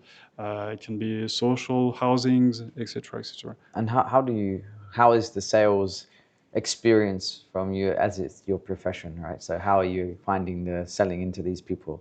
It's not that easy, once again, because of the conservatism of this sector, I would say, because they need to have large amount of data to prove that we won't hurt their asset. And it's pretty understandable. But we are not that an innovation. I mean, we are using the geothermal energy, which is known for 1,000 years. So it's not, and we are not that disturbing. I guess in terms of explaining to someone, it should be fairly simple to say that, oh, you've got so much surface of your basement in the underground car park, we can provide you with X amount of energy that's going to decrease your bills, this amount of euros, dollars, pounds. Yes. So. Yes. Is it what's the barrier? Like, is it expensive for now, or to purchase it? Like, what's the main pain points that you come across from customers? Once again, the awareness. They don't know us. In the current tenders, you never have this mention. Improve the energetic efficiency of the underground. So there is no special line for us. So we have to be known. We have to be known by them. So and once they're known, we are still lacking big names. I mean, to prove that we can operate with big company, we have proven results and so on. But in fact, we already have, because we are starting to work with Engie in France, Vinci in France as well. So we are starting to get those big names with us, because we already have some data to show, some installations that are running for several years. So in terms of data, it's okay. But now we have to prove that we can bring big names with us. And it's the current trend. I think you mentioned earlier that some people might be aware that they don't want the asset to be, like, I don't know, impaired in any way while the installation happens. So if you can explain, if you've got this square meterage of basement walls, like, what is there a need for to prepare it somehow, or you just apply it directly onto the concrete? How does that work? It works very easily. I mean, we are a plug-in system, so you don't have to prepare or to do anything. We just come, install the panels, connect to the existing system, and it's running. That means that when you decide to install the system and it's running 100% for the next 50 years, it could be less than 2 months between those two decisions. So it's very easy to install, easy to operate, easy to maintain. The easiness is really the key word for us. Is it like intrusive, the installation? No. No, it's literally just like a adhesive kind of. Kind of. Yeah, I guess you cannot install it on a plasterboard. It has to be concrete or tiles or some rigid surface. No? Yes, of course. We need the concrete wall, once again, in contact with the underground, because we need the energy that is in the ground to get it. But our system is only 4 centimeters wide, thin. That means that we are not disturbing taking the much space. Yeah. No space taken. And even during the installation, we don't need to close or disturb the users of the parking lots, because it's a very discrete installation, so we don't need to disturb anyone. So for the owner, once again, if it's the inhabitants or the user of the commercial buildings, there is no impact for it. Amazing. Would you do curved surfaces? So metro tubes yes, of course. Would be great, as there's lots of heat generated in the metro. It is the very beginning of this idea is those one, the tunnels. But I should be an inventor. Go and invent it then. Something else is already done. We are based on 20 years of research. Yeah, I was going to say.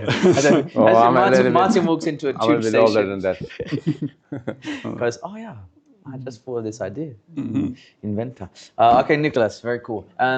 Okay, so we're doing some small challenge. You can win one of our hats. So far, it's become it's proving to becoming be a big whitewash. challenge. It's becoming a whitewash, actually. Mine is, yeah. Anyway, so you have to guess Martin and I's ages. Oh, And really? then if you win, then you win a hat. If you get them right, you win a hat. Okay. We don't feel offended, whatever you say. So Okay, feel free. I'm pretty old, so I understand what you're. Just the exact age or the exact? Just run an age, run the number. Okay, 34 for you, and Owen, I would say 34, same. Okay. Getting closer, yeah. It is what it is. Getting closer, but yeah, not quite there yet. We're getting closer. We'll tell you later, yeah? We'll give you, reveal the secrets. Thanks, Nicholas. Thank you. Very nice to meet you, Nicholas. Nice to meet you too. Thank you. Good stuff. Thank you. Thank you. Well, I'm not doing good. This is like a dull.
Okay.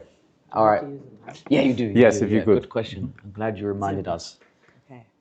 Using the mic. Yeah, very good. There we go. Okay, Rosemary, CEO of Builtworlds, give us the 15-second introduction. To Builtworlds or myself?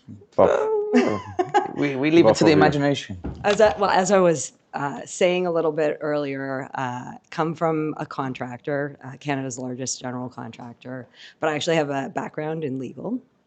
So I came to the contractor, I came to Elliston as senior legal counsel, became the general counsel, chief compliance officer, head of HR, and then about a decade ago, left that all behind and became their chief information officer.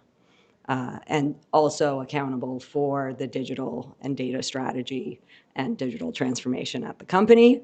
I had no friends in tech, not a soul, and was charged with developing a data strategy and also taking over what was a 7-year labor of love build, a project management platform that was proprietary to the company. And so that's how I found Builtworlds. And so I joined Builtworlds. I met Matt Gray, joined as a network member, started attending the events, and built my entire network of my tech friends through Builtworlds, and really started thinking about venture and investment and scaling with some of our pilots, based on a lot of those relationships. Cool story, yeah. How the journey happened. Okay, well, we have like 10 minutes. Okay, so can I talk a little bit about Builtworlds? Yes. Yeah, let's go for it. Okay, so Builtworlds has also been around for about a decade, and Matt Gray started it. It was, it's really his passion. I think, we have a great brand. It's a global brand. We have 200 members in 25 countries and are really focused on expanding two things. substantive programming. So a lot of our members want programming that's not a huge 1,000-person event. They want to do workshops. They want to have small group conversations, and that's what we do extremely well on the programming side. A big component of that is networking. So we try and facilitate unique experiences, with our partners. So yesterday, some of the group attended the Dassault, went to the Dassault campus. Some of the group went to the Vinci Charge As You Drive site. And so we try and do that globally and really help our members build great relationships. And then the other piece of Builtworlds is the research side. So there's 8 research tracks. A key piece, and this was my experience with Builtworlds, is developing a cohort with people that are interested in the same subject matter or the same topic or solving the same problems. And so those are the research track cohorts. And then we do benchmarking. So we do benchmarking across our members. 125 companies participate, and we take that benchmarking and then produce reports, general reports, but then also custom reports, really focused around adoption and implementation, which, as you are well aware, is a huge issue to scale in this industry. Yeah, amazing. What's the main thing that the vendors and their customers they don't get along with, or maybe what's the main friction? So from my ex-CIO perspective, what do you see Sure. through Builtworlds maybe? Through Builtworlds Yeah. too. So I think that, I mean, it really depends on the type of vendor. There's, I group it into big tech and then the startup ecosystem. Those are 2 very different profiles that you're dealing with. And I think the industry needs both. And I think that the industry needs to work with both of them very differently.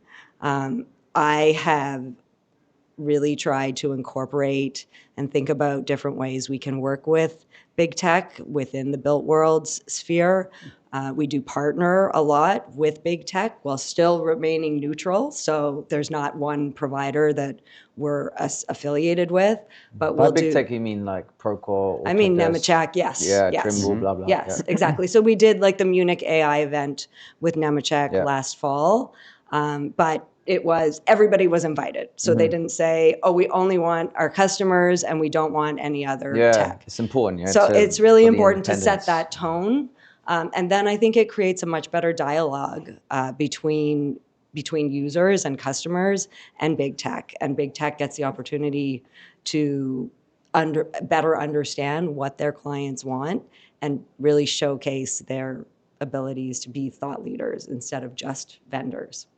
I think the startup ecosystem has grown significantly in this space. I mean, when I first started, Fieldwire was a startup, and Elliston was its first enterprise client. Wow. And Lots look changed at the since then. scale, and then look at the diversity of startups in this ecosystem now. It's just incredible. Very different in the different regions that we work across, but I think that it's just amazing what we're seeing out there, and you can see there's 2 startup competitions that we're hosting here today because we have different stage startups.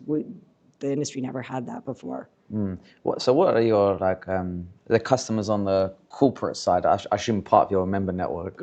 What are they demanding? Like, can you share any of the kind of benchmarking insights or what problem areas they're looking to solve?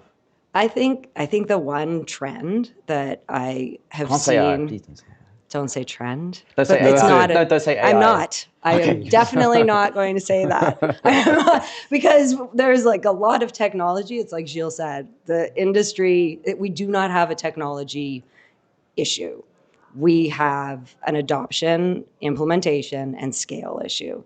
I think that the trend that I have seen over the past 5 years is the ability of contractors, large global contractors, but also mid-size to small to mid-sized contractors, sit down and collaborate. And that wasn't a trend before. Wait, so the big people collaborating with the smaller people? I would say No, cohorts. between I each would other. say those two groups. But also we host a business strategy track. We host business strategy research track sessions. And that is where smaller contractors do have the opportunity to interact with the global contractors and really learn from their experiences. Why do you think this changed? Why wasn't the case before? I think it was...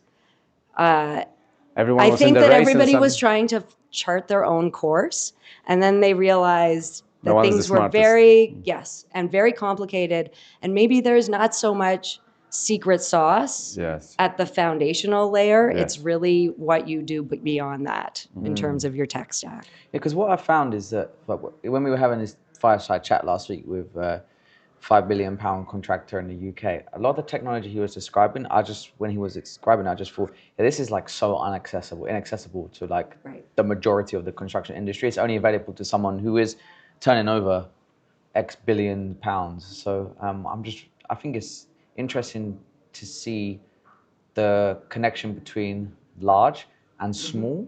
But my question maybe is like, why are the big people incentivized to want to engage with the people, like the small people? Because obviously the small people have a lot to learn from the big people. The big people, I'm probably being very like prejudiced here, but I assume that they've kind of been there, done that. Well, I think if you think strategically, a lot of the larger contractors have CVCs and they've made investments, and they're only going to realize on those investments if the startups can scale. So I think they do have a vested interest in selling that success and selling that solution.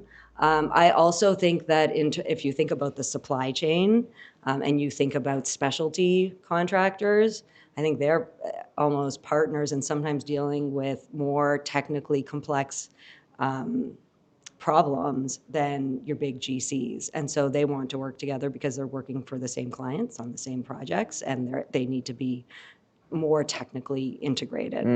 I like So this answer, those I think are the two sides of it's in the their story. interests, Yes. definitely. Yeah. People, I think, understand that you're raising the tide for everyone. Tides, Yeah. exactly.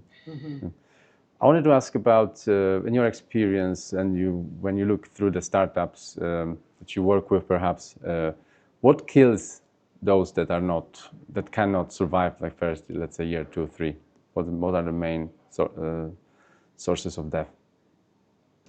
I guess, again, not to be repetitive, it's the scaling. It's finding your key customers and making it beyond the pilot phase and having, I think you need a customer that's a champion and really going to help sell to other customers. And then the other side is really a culture side. They have to, the best dynamics between contractors and startups are ones where their personalities mesh and they really are working as a team on a problem. And that's where I've really seen the success. So it's the ability, so it's sort of three things: the ability to move beyond the pilot, and to do that, the contractor has to have a plan to scale. And the startup needs to be able to fulfill that plan. And then there has to be like a great dynamic between the startup and the contractor or the end user. I've got a weird question which I just thought of while she was speaking. So how is Builtworlds dealing with this thing we're experiencing at Bricks and Bytes right now, where like there was so much hype and interest in AI? You said not to say it. You can shoot me after. And then like, everyone was super excited, and then there's like, you go through these like peaks and troughs of excitement. I noticed Builtworlds done like an AI summit or a couple of them over the few years that I've been looking at you guys. How do you like think about your programming and everything else around the fact that, yeah, like 1 minute AI is like, wow. The next minute people realize actually this is not quite what I expected. Then like, I don't know, a new model comes out and everyone's like, oh, it's kind of exciting again. Then someone starts narrating around the industry that in fact you shouldn't be focusing on AI, you'd be focusing on data infrastructures. Then they're all like, right now everyone is like, oh, what can we do about data infrastructure? So the AI hype is kind of like gone. and it's like moving extremely quickly, like up and down. So I'm curious how you're tackling that at Builtworlds. I think it's and we never called it in the beginning AI. We called it AI readiness because I felt very strongly that no one, 4 years ago was even doing it. I did want to focus everybody and the programming on building data foundations, which I think if you can build solid foundations, then you can weather like the peaks and the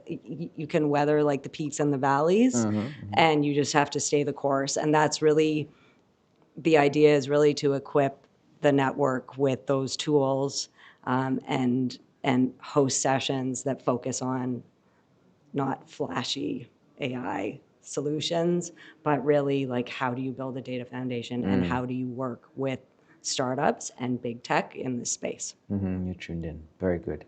Should we do the challenge? And maybe last, if I can. Now you've made it very tense in this question. Have you, what would be undervalued technologies that you would see in the industry, or applications that are not, that vendors don't target too much because maybe they're too difficult? Or boring, yes, but there is a clear need for those. So I've always thought about it because the contractor that I worked with was very much vertically integrated, very active in the public-private partnership space. So I've always thought about it as how can we fill the gaps between the phases of a project and what's missing? And so I think the gap between like construction completion and operation was always something. We had have a very large facilities management operation. Liston continues to have that. It was always those two groups were not communicating effectively, and so you look at Autodesk acquisition of MaintainX, and that is really, I think that's the idea of filling the gap. So there's not one particular area, but I tend to look at it in terms of the phases of a project. Okay. Very good. Okay, this is the hard part. So you can actually, I think that because you're the CEO of Builtworlds, you get a hat anyway, but the challenge is that, and it has your logo on it, so Okay, well that's we didn't ask for your permission to use it, so could be in trouble sometime. But you have to guess the age of Martin and I, and then maybe you'll get a second hat, which you can give to some of your colleagues. Okay. You can't offend us, don't worry. Yeah, you can't offend us. Martin is 33. Okay. Me?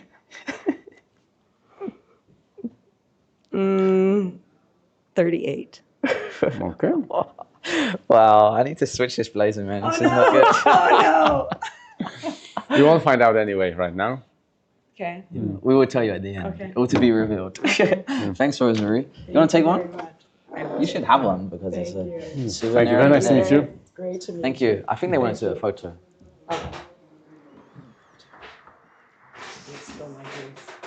We're doing the average count right now. Martin is. Yeah, because. Can you get further? Do you want to go in the middle? I'll start now.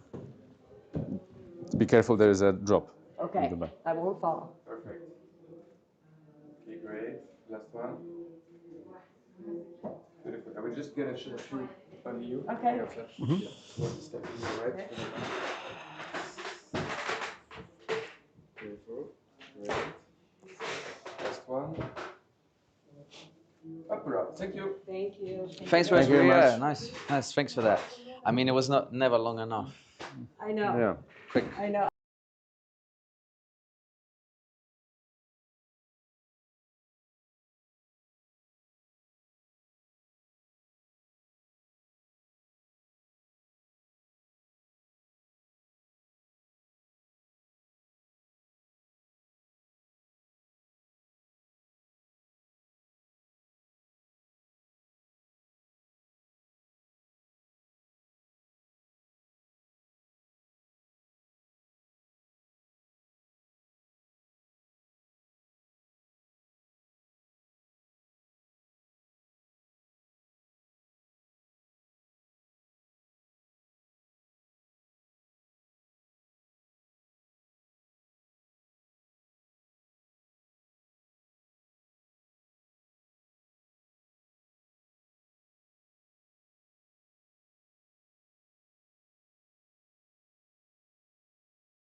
Okay, let's. Shall I take the mic? Yes, Oh yeah, if you hold the go- mic. yes. Yeah, sure. Okay, Guillaume, you rolling?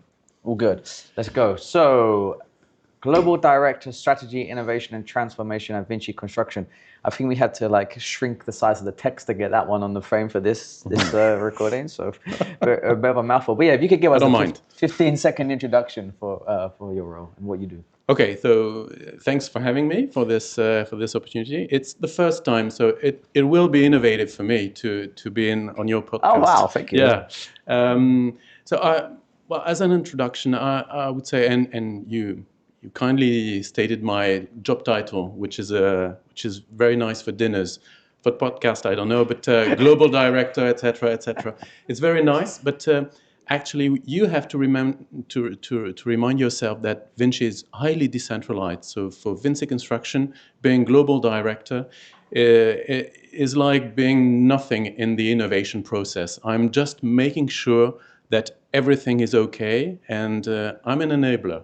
I'm not an innovator in itself. So that's for the job title position. Nice. And for, well, I would say the challenges of construction. I think we're at the dawn of a very interesting period. Construction has always been there. It's one of the oldest activity in the world.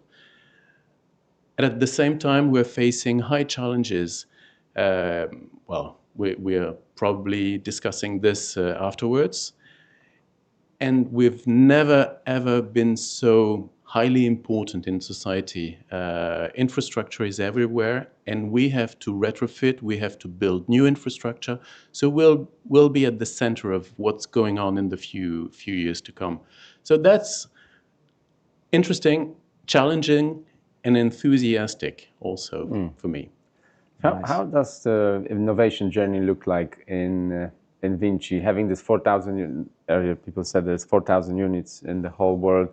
How does it like get to you at certain point? That like, and what is your job there? You say yes, this one we're doing, this one we're not doing. No, that's not exactly my job. and believe me, I'm not aware of all the innovations that are going on in the company. And the more I don't know, the best it is, because innovation starts on the ground, in the field, on the job site, at 6 a.m. with real constraints, real opportunities, real people, and all that is a process, and it can take very long until I am aware of the solutions. And my job will be to have the global picture, the overview of what would be interesting in another kind of job site, in another Which country. is similar or... Yeah. So being more transversal and the scalability of it. Because, obviously you've talked with a lot of people today, and you know that scalability is one of our issues. And especially in a highly decentralized company, because it's very good that we have multiple initiatives from the field, but being able to scale it and being able to take all the potential out of it is another thing. And we have to be creative in creating the conditions for our innovations and solutions to be scaled. So has Vinci become good right now in scaling solutions from one job site to another? What are the obstacles, or how do you deal with this? Well, obstacles are really what you find in reality. You may not be aware of what your neighbors are testing or experimenting, or the failures or the successes they have. So it's all about communication and finding also the very good link that can apply to this scaling process. I'll give you an example. Engineers see structures, they see problems, but also solutions, and their sole interest is to give the solution to one definite problem. As a sociologist by training, I would say that I see more about the change management process and the way people can interact with each other. You know that we don't always want to work with other people. We do not always want to be second in adopting a solution. So part of my job is also trying to influence, convince people that the things that they can see elsewhere are good for them.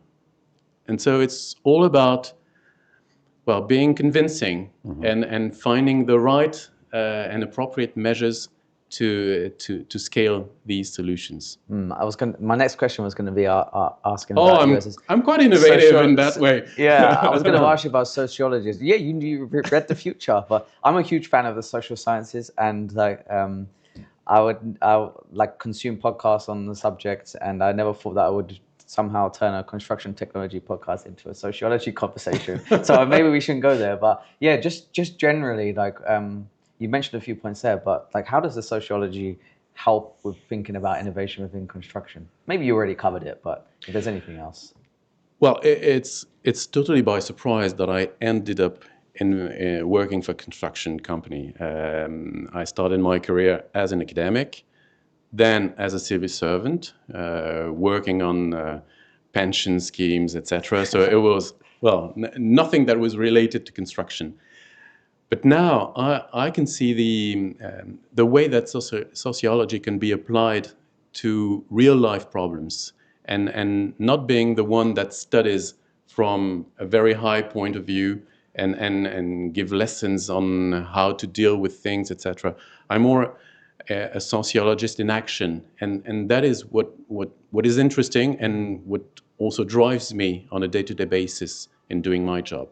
I don't know if it answers the question, so but yeah, so less theory, more like, okay, like we know what the theory of the sociology is. Let's now put this into action and see. Exactly. Like we kind of like a experiment. Maybe there'll be a few like papers, like test things that you've done that you can write about in the sociology in the future. Yeah. Perhaps.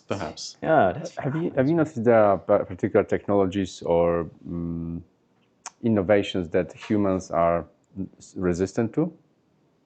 Well, let's take the buzzword AI. I mean, even I, a few months ago, well, I don't know if it's good to say it for an innovation director, but let's go for it. Yeah. I was really reluctant to use AI. I told myself, oh, it's not possible. And I had my wife; she's a teacher, and she told me, never ever should you use that. It will destroy my job. It will destroy yours, etc., etc. And then one day the CFO of the company told me, you have to use AI just because of your job title. So I said, yeah. So hey, understood, boss. And now, well, I'm getting used to it. I'm really interested in what it delivers, but also what it doesn't for the moment. And I think this is a really interesting tool, but that's not AI for AI, just for the sake of AI. And it's the same for innovation. We have to find a use case, a problem, and try to apply AI and see if it works. If it works, that's fine. If it doesn't, forget it. And we'll use other solutions, other technologies, other ways of dealing with the problem. So we all of us have some elements of which with which we're not familiar or we're not really at ease. And we just have to try to overcome this. And so AI for the construction industry, and especially, is one of the key factors. How are you thinking about like the rapid pace of the macroeconomic outlook and things changing perhaps more rapidly and a more quicker cadence than we've experienced in more recent times? So how does that impact how you view the VINCI's innovation strategy from a global perspective? Well, as I said, innovation starts from the ground. So in a way, all these macroeconomic uncertainties will not have direct impact on our job sites. At the end of the day, if you may have a lack of resources for your specific job site, will it have an impact, a direct impact on your innovation mindset, on what you delivers? I don't know. For Vinci overall, it has an impact. But it's the new normal.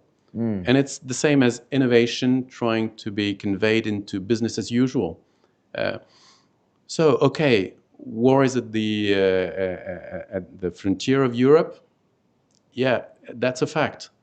we as citizens can have opinions on this, but as as an industrial company, as a construction industry, we have to deal with this, and it's the new normal. Part of the job these days. Yeah, exactly. Yeah. Fair enough. You want one more, and then we do the hats? Or? Well, do you work with the startups on a day-to-day basis as well? Yeah, we do. We do. And well, just take the example of AI. We do it both ways. We try to develop in-house solutions. Entrepreneurs. Exactly, with data scientists helping operational people to develop some solutions. But we also do find that there are some startups that provide off-the-shelf solutions. Why redo what they have done before? And we use it, we try to customize it, to tailor it to our needs. And that's what we do, for example, with let's take the example of last week. We were in Norway with the innovation board, so the small group of innovation representatives for Vinci Construction, and we visited a quarry which is operated with an automated dumper. And this is obviously not Caterpillar who provided the solution. It's a small company with whom we're contracting right now for a test in Quebec. So all that is, it's also the new normal. As a big company, although very decentralized, we don't have all the resources to do all we want. So we have to partner, and this is a good thing. And do you pay attention to when the startups are trying to implement technology in the business or sell technology to the business? You pay attention to the way they are trying to solve the problem, and this kind of, because in the end of the day, they're selling a solution which helps humans to tackle their day-to-day. So sometimes when someone's providing a solution, it can be like very mechanical and completely rejecting the human there. Do you pay attention to that? Yeah, I don't have examples of solutions that reject the human aspect. I mean, maybe not rejecting the human aspect, but removing the human from the process. It's not always like this. If you think of it globally, for example, the automated quarry. Of course, at the end of the day, you don't need any drivers anymore. But these drivers are needed to operate the quarry remotely. So they will change in a way what they do for us, for the company. But this will be part of the change management process. Our sole purpose is not about removing humans from the field. It's better to enhance our productivity and also enhance safety on site, which is one of our biggest challenges. And it's been for days and for years. For everyone. So it's a never-ending process, but never mind. So productivity, safety, and also quality, because we have to deliver on time, on budget, on quality. Yeah, plus I guess you probably don't have many people coming out of school or university wanting to go and drive a truck in a quarry. Right. So touche. Exactly. Very good. Okay, Guillaume, we have been doing this fun challenge with people today. You can win one of these hats, but there is a catch. Oh. I'm hoping that the sociology comes into like my advantage this time, because I'm not doing too well on this. But if you can guess Martin and I's age correctly, you can have a hat. Wow. Yeah. Don't worry, it's okay. You can't offend us. You can't offend us. It's okay. We're thick-skinned at this point. Let me get some water onto my skin. Yeah. I'd say 36, 39. Close. That's You're on my interesting. team, though. Yes. Well, okay. So the reason I celebrate, you didn't get it right, unfortunately. However, oh wow, you're broke the helping pattern. the average. You broke the pattern. Yeah, because everyone has been guessing Martin is younger than me, and you're the only one. So awesome. You broke the pattern. Good. On the correct side. Oh, good. We will tell you later the outcome. Perfect. Thank you so much. Thank you so much, Guillaume. Amazing. Nice to Really meet you. insightful. Nice meeting you. Thank you. Good Thank luck. you. See you around. Bye-bye. Bye-bye. Don't forget your... Yeah. Maybe these.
We are going. Lots of things happening at the same Running time. around. It's great. Okay, Kevin, Deputy Director and Director of Entrepreneurial Programs, Leonard. So give us the 15-second introduction.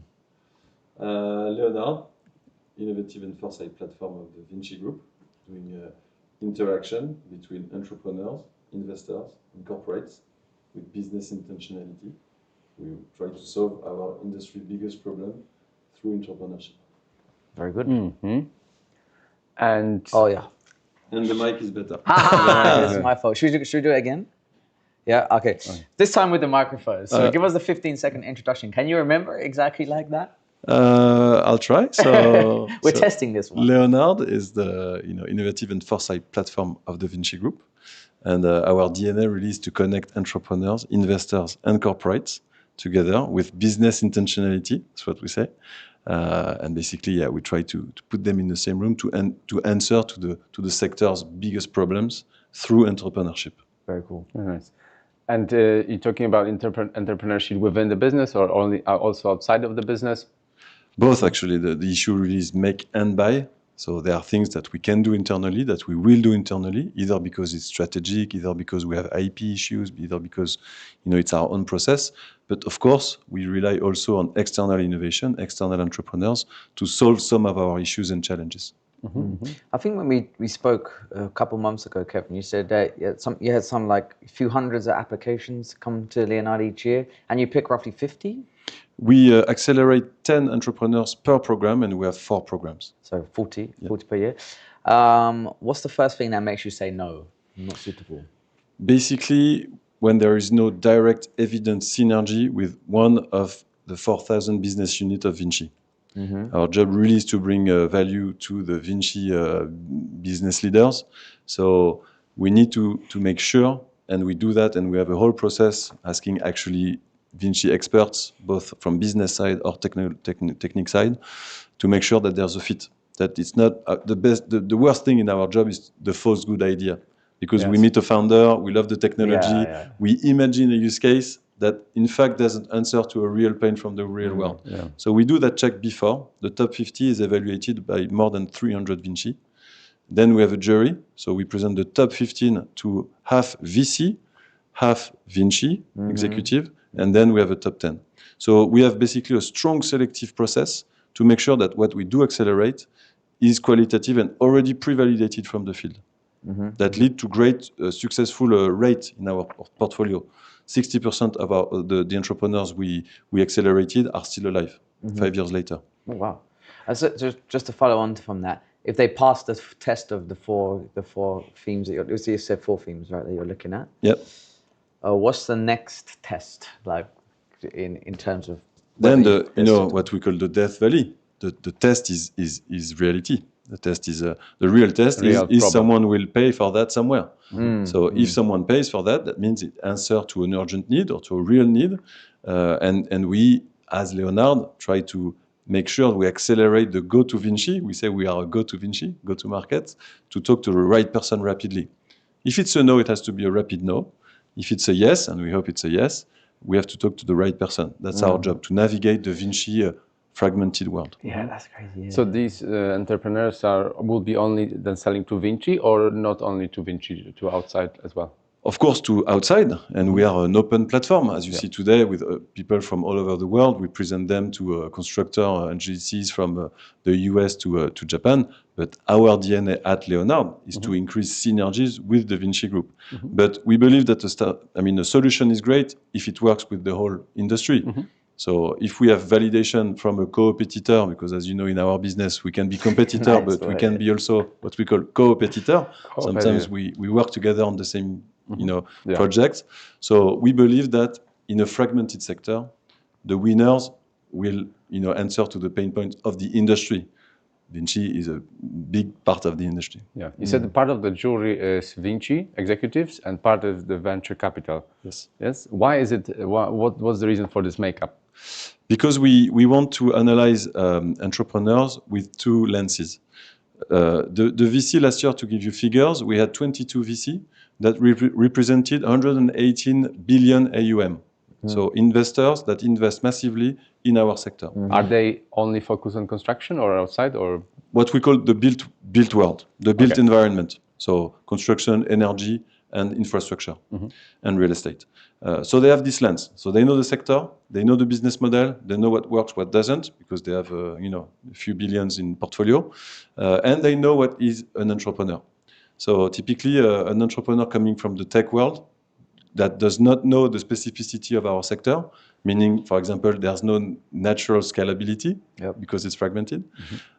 So know how an entrepreneur has a humble perception of the business, for example, who is ready to listen, not an entrepreneur that comes with the great solution that would save the world, because it doesn't exist, and specifically in our field. Yes. So they know what is a successful entrepreneur or not in our sector. We want that eye, and of course financial models and go to market and it stuff. has to be commercially sound. That's around commercial, so sales, their approach, their go to market, their product market fit, their deep understanding of what it means to scale in our industry. That's for the VC side. And from the Vinci side, it's really the fit to the operational realities. Again, even the top 15 is already well selected, but we can still have a solution that there's a misfit in the product market fit. Meaning, it's great, but maybe it's for a niche part of the value chain, and we're here to create players that can work with many business units of Vinci and not just 2.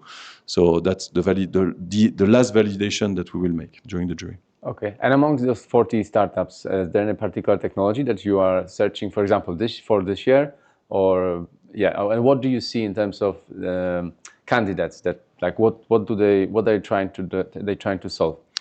Basically, Leonard was born on the digitalization of the contracting world and the startup programs 5 years ago. So historically, we had a lot of Contech, so a lot of SaaS, B2B SaaS for our industry.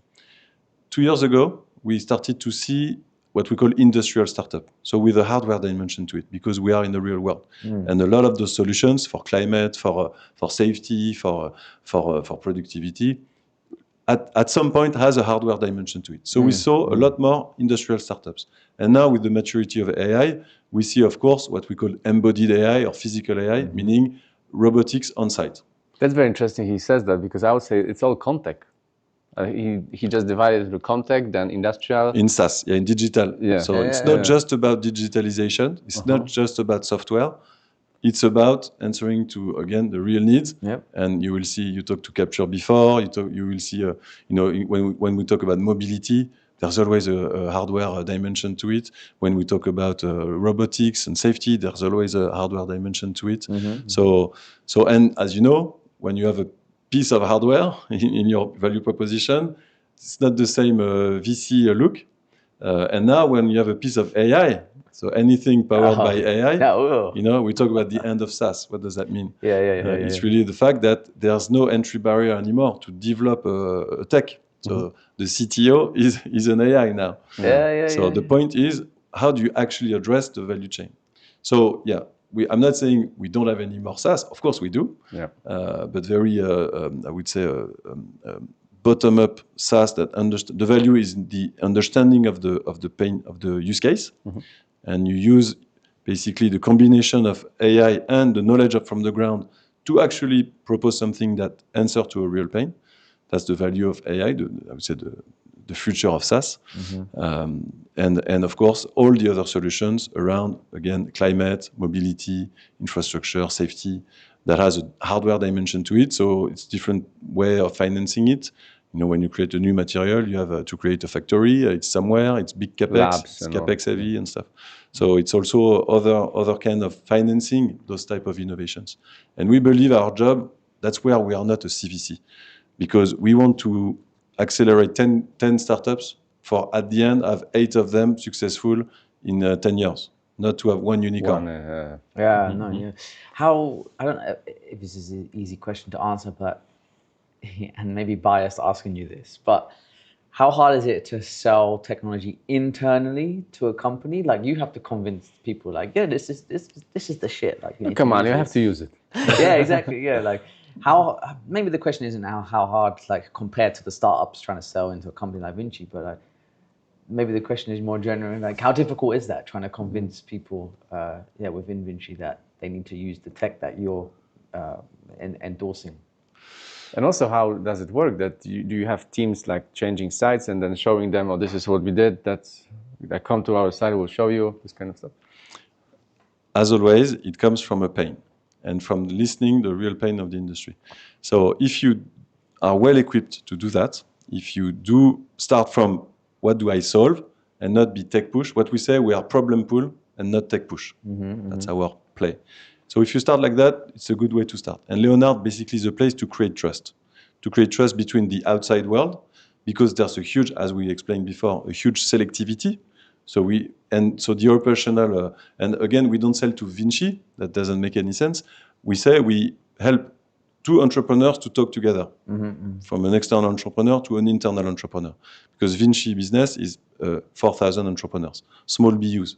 So it's always, you will not have a contract between one startup and the big Vinci.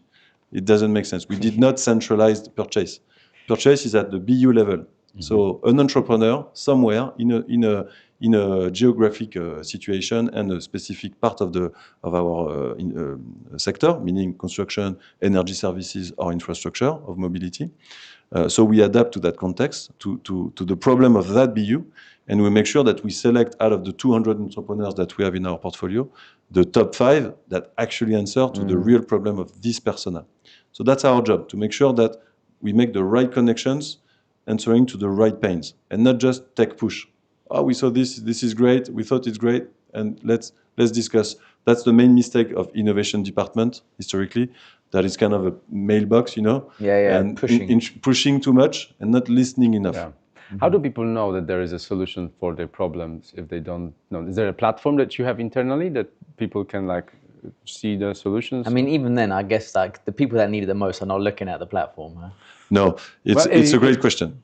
How do you, we say it's Henry Ford. And you drop the leaflets. Henry Ford who said, if I listened to my clients, I would have put more horses in front of the carriage. Yeah. The fact is, I think Henry Ford never said that. He didn't. Anyway, it's not. It's actually that's not the point. Well. Yeah. It sounds well, but the point is, it's true. How do you? If I ask you, what's your problem?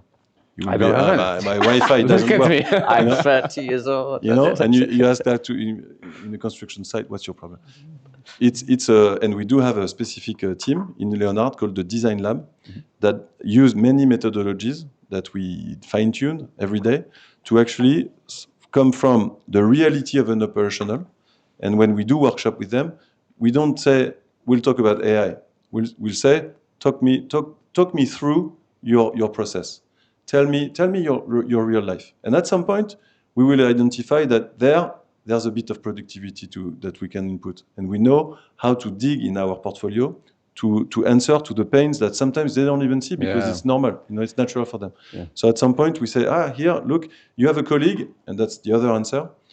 It's not just the entrepreneurs that we think are great. It's the other colleagues that do the exact same job in another continent or just the region, on the side, or the other, construction innovation from energy innovation. Our job is to make sure that they know that we create synergy. So basically, someone that do the same job as you, 300 kilometers away, had the same problem and solved it with this great entrepreneur. Just, have a call, 5 minutes, 10 minutes. He will explain why it was great, the ROI. And then basically we use operational to convince other operationals. That's really powerful. Absolutely. And the way you optimize this, or you impose, maybe it's a bad word, impose this on people, is through the economics or safety? I guess it depends on the solution. Yeah, so of course we don't impose anything. We are just a platform, horizontal, very humble. We try to identify again the pain and find the right solutions in front of them. But we do present solutions that already have a business case. So we are, what we say, we don't have a ROI in terms of return of investment. We have a ROI in terms of return on impact. So it's a bit theoretical, but what it means is that we always know how to objectively say there's an impact on productivity, environment, safety, or competitivity, or many of the above. Amazing, cool. Do you have a number? We're well over time. Okay. We have to move on. But Kevin, we're doing a challenge with everyone, as we mentioned earlier. You have to guess mine and Martin's ages, and then you can win the hat. If you get it right. There's no offense. You can say whatever. I'm really bad at that. Let's say 33 and 28. Thank you. Okay, yeah. That's maybe the beard. We're going to share the results at the end. But yeah, Martin, you're smashing me, man. Yeah. Cool. Thank you so much, Kevin. Thank you, guys. We will give you a hat if you win. Thank you. Pleasure. Thank you. Thank you very much. Thank you. Great. Cheers. I think they want to get a picture with you.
All good. Okay, Emmanuel Heisenberg, CEO of EcoWorks. So you can tell us 15 seconds introduction to you and EcoWorks. Hi, I'm Emmanuel. I'm the founder and CEO of EcoWorks. I'm a founder for the last 20 years and now 7.5 years with EcoWorks. We renovate houses to net zero by putting all the work from the construction site to the factory and bringing these houses in just a few weeks to double-digit revenue and asset growth. Amazing. How do you do it? Like, is there any particular type of house or year they were constructed that you can apply your technology to, or it's regardless of those? At the moment, we focus on residential houses up to 8 stories, so up to skyscraper limit. And we take wooden panels. Of course, we also look at other asset classes like office buildings or military buildings at the moment. Mm-hmm. And then what happens? How do you provide like thermal performance, for example, to those? So we first have a calculator, a configurator where you can immediately assess the cost of such a project. And then we take these data and scan the buildings. And then we have a very accurate digital twin of the existing buildings, inside and outside. We really know how the buildings are constructed. And then we fully automatically plan these facades and roofs. So it's not like people doing the work, but really the algorithms do the plans. And then we bring these plans to the factories. We don't own the factories, but we work with the largest prefab companies in Europe. And also we have a pan-European supply chain working for us. And they produce the facades and roofs, and then we bring it to the construction site. We have own construction on-site managers and project managers, but not own installers. So also we have a network of European installation companies working for us, and they can install up to 50 apartments per week, so super quick. 50 apartments per week? Yeah, up to 3,000 square meters. Amazing. Wow. So you have up to 8-story building. Is it retrofitting the right word to add? Yeah. Okay. And you are retrofitting it by adding external envelope to it? Yes. Yes? Correct. Or fully? No, replacing we just add another facade. Yes. So and in the facade there are already windows, insulation, but also the electrical lines, the piping, everything is already integrated. And that's like what type of? I guess below 8 stories there's a fire regulation, which is slightly, exactly. That's probably the reason. And what type of material is it in terms of insulation material or structural material for the facade, or it doesn't have to be structural? So. It doesn't have to be structural. Yes, that's correct. And we use wood and inside either cellulose or mineral wool. And it's also a circular process. So after 80 years, so the life cycle of the product is 3 times as long as a normal renovation product.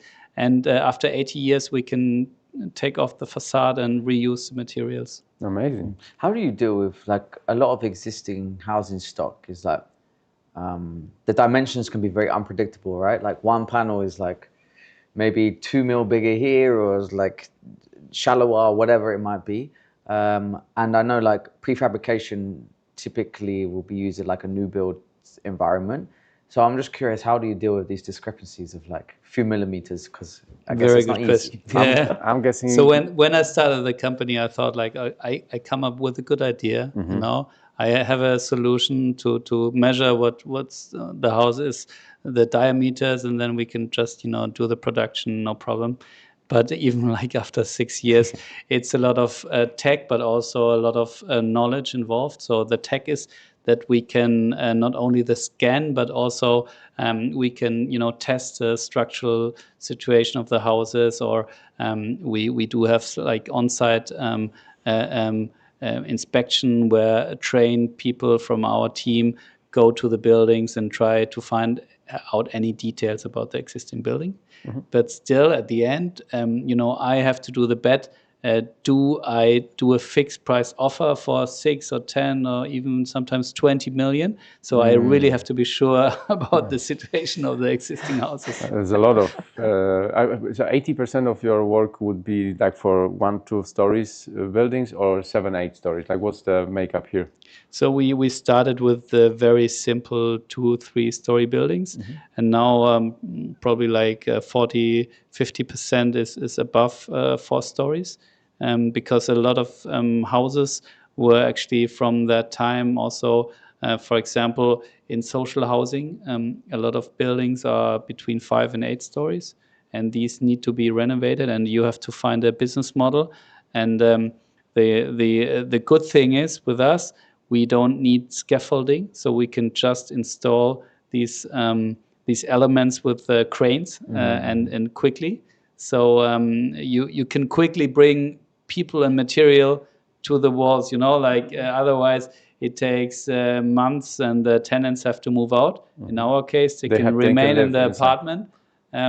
But you have to be like super organized. So we only work like for a couple of hours in the apartment, and the tenants don't have to move out.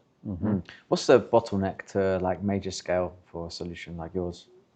Transforming the customer.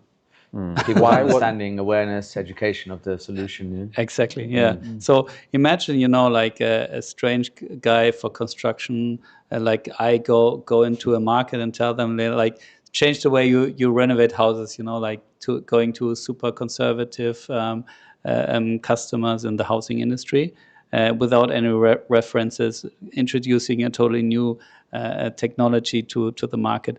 And this was like super difficult. So we needed to find like a first demo customer who was really kind of crazy and offered us a portfolio of empty houses, at a very good price. Of course, we had to also buy our way into the market by giving like huge discounts on the first pilot.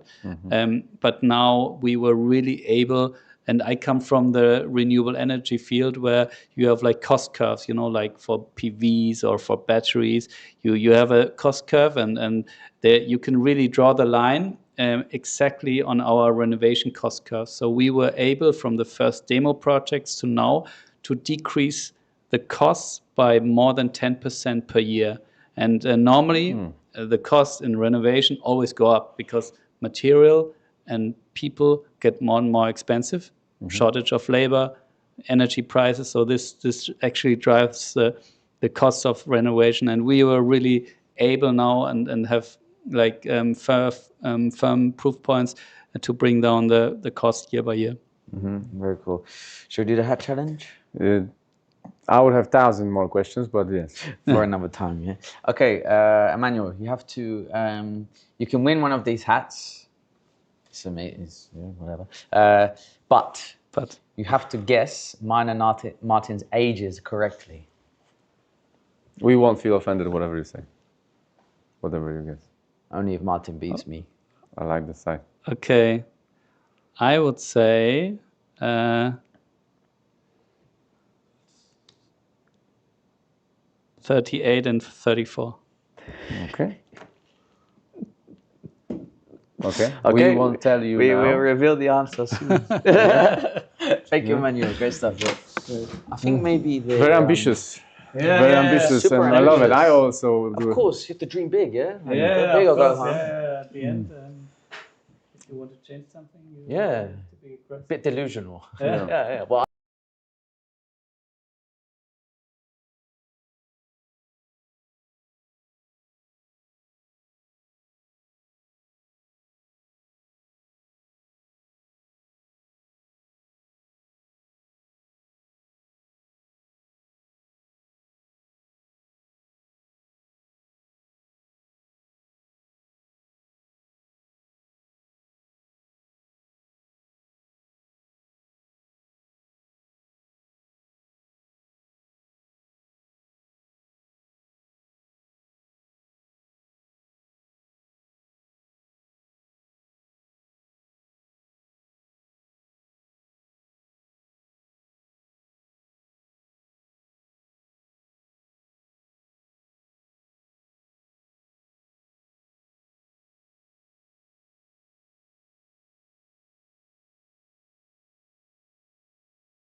Makes us look professional.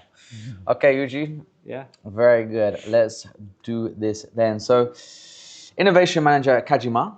Yeah. You've been like 23 years? 24 years, yeah. 24 years, wow, long time. Yeah, give us a 15-second introduction maybe to you and like Kajima as well. 15 seconds. So don't forget to. Okay, yeah. Yeah.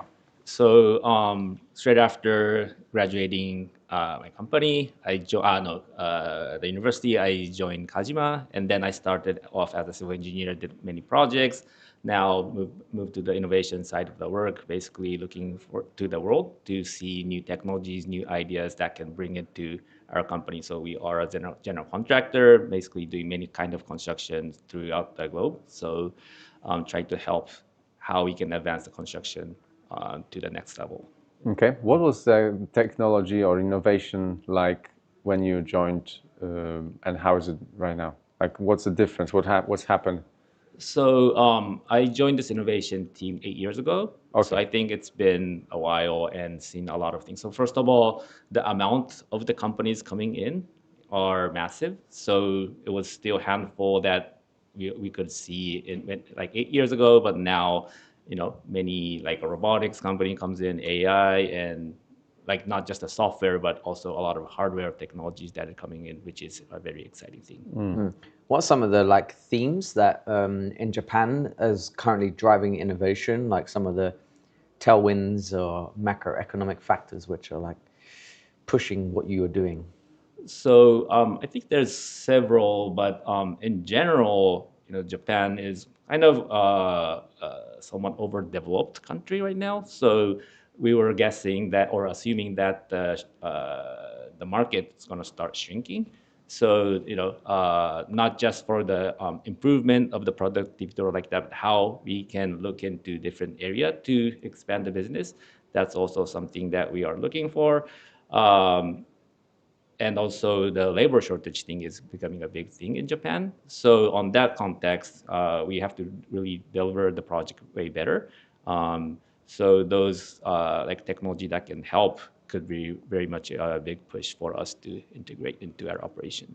You said it's overdeveloped, and so there's two sides of this equation. So one is that there's too much of a substance built, and the other one is not enough people who can fill this substance. Like what's the reason for overdevelopment? I mean, so basically it's already pretty much like urbanized. In Tokyo you may see no greenfield. Like everywhere is already somewhat the infrastructure is already there. Where to build, and also the population start declining as a Japanese population. So there may be that much less necessity to build something new, rather it's going to be more maintaining or those kind of stuff. Okay, very cool. So you were based in west coast of the US for some time, Silicon Valley. How does Silicon Valley compare to Japan when it comes to people building technology, the pace, the culture, and does it align with what a Japanese contractor actually needs, or are they actually worlds apart?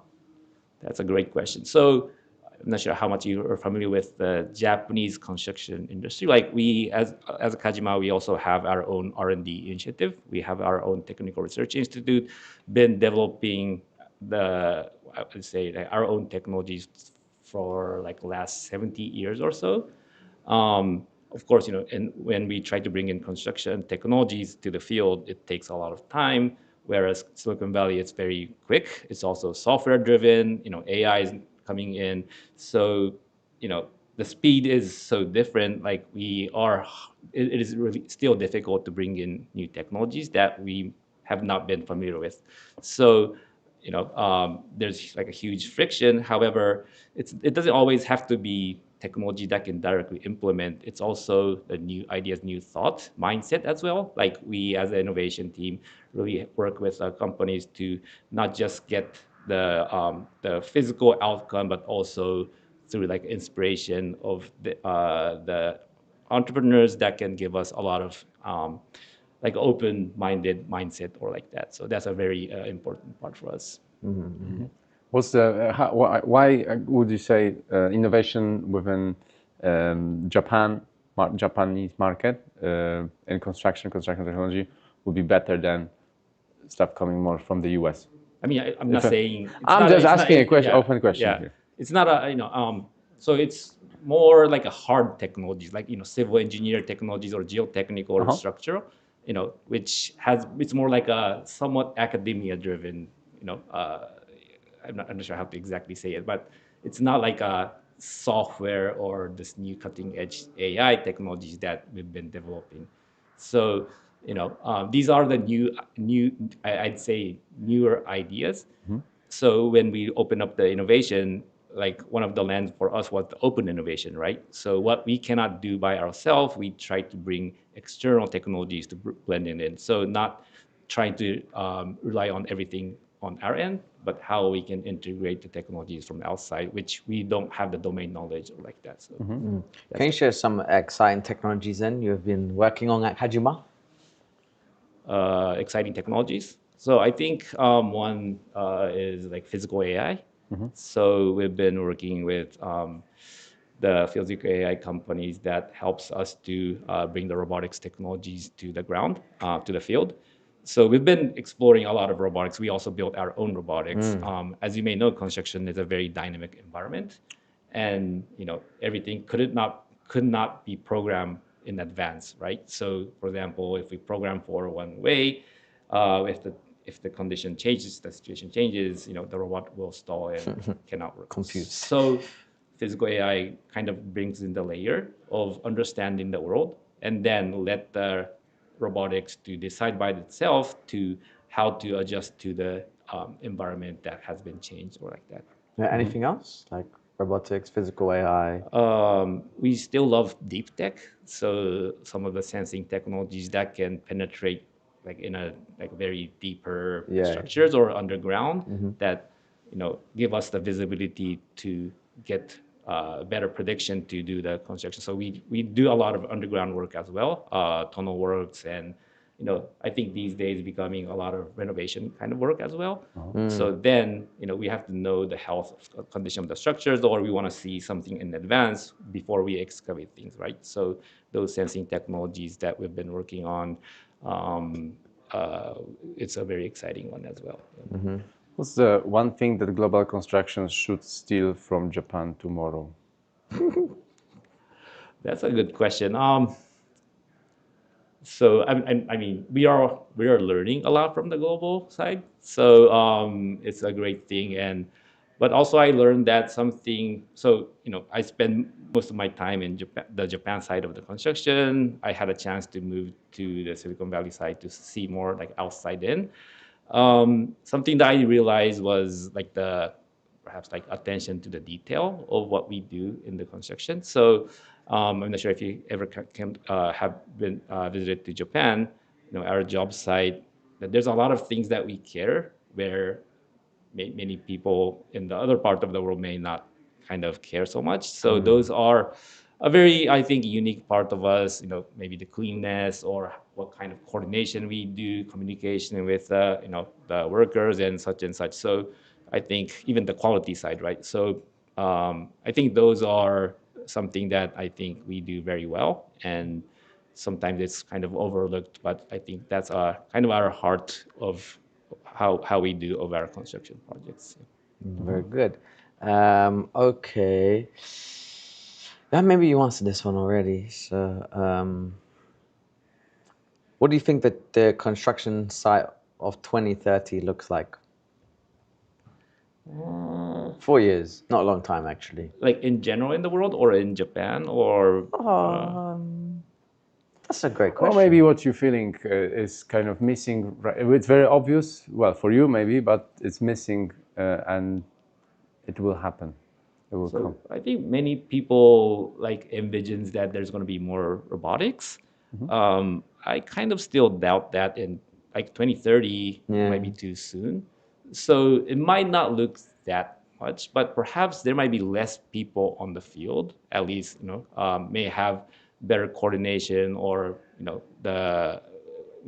it's more becoming industrialized, offsite prefabrication, those kind of things coming in. So that could be one thing. also because of that, new technologies coming in, we are able to coordinate more in the digital world rather than on the job site. So perhaps there could be less people on the job site from both from the worker side and the management side.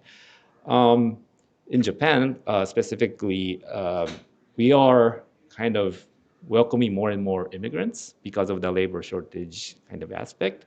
When I was on the field, like 15 years ago-ish, like that, there were almost no workers from outside. It was all Japanese. Now we are inviting more. So it could be more, the ratio could be different. Then we might see more English on the job site sign. It was all Japanese, but those are a bigger change that is happening, and something that you may have not thought about, but it's a very important aspect for us. And one thing that like people talk about, like aging populations or labor shortage or like that, and immediately think that robotics can change. But I think those are the important aspects, that the inertia will be inevitable, and the way that we work, we will do something that more, how can I say, accessible, and those accepting the immigrations could be some of the things that can naturally happen. Yeah. Wow, that's a fascinating one. Okay, cool. Last challenge then. You can win a Bricks and Bytes hat. Really? Yeah, but you have to. I have to win. You have to win. Okay. And so far, no one has won. Really? So we've done it too hard. So you have to guess the age of Martin and me. Martin and me. Like both. Yeah. You Not cannot tell together. which is like a senior or junior. Oh, right? no, I mean, Up to you. Just get some hints. Your judgment. It's your Okay. judgment. How old I am? How old is he? 30? 32. You're actually the first person I think that maybe got. No, two people got. Okay, yeah. Unfortunately, you're slightly out. So we will reveal afterwards. Okay. We'll reveal afterwards. But you were like not bad, not bad. Wow, it's embarrassing for me, Martin. It is what it is. Thanks, Yuji. I should have did more research on that. How could you know that he comes up with such a question? I know. I thought about it this morning, so we couldn't prepare anyone about this question. Okay. Thanks. And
Good. Okay, Darren, founder and managing director of Brick and Mortar Ventures. So give us the 15-second spiel. Yeah. So beyond that, Brick and Mortar Ventures, we're a San Francisco-based global investing VC focused on construction tech. That we've been at it now for 11 years, which is kind of crazy.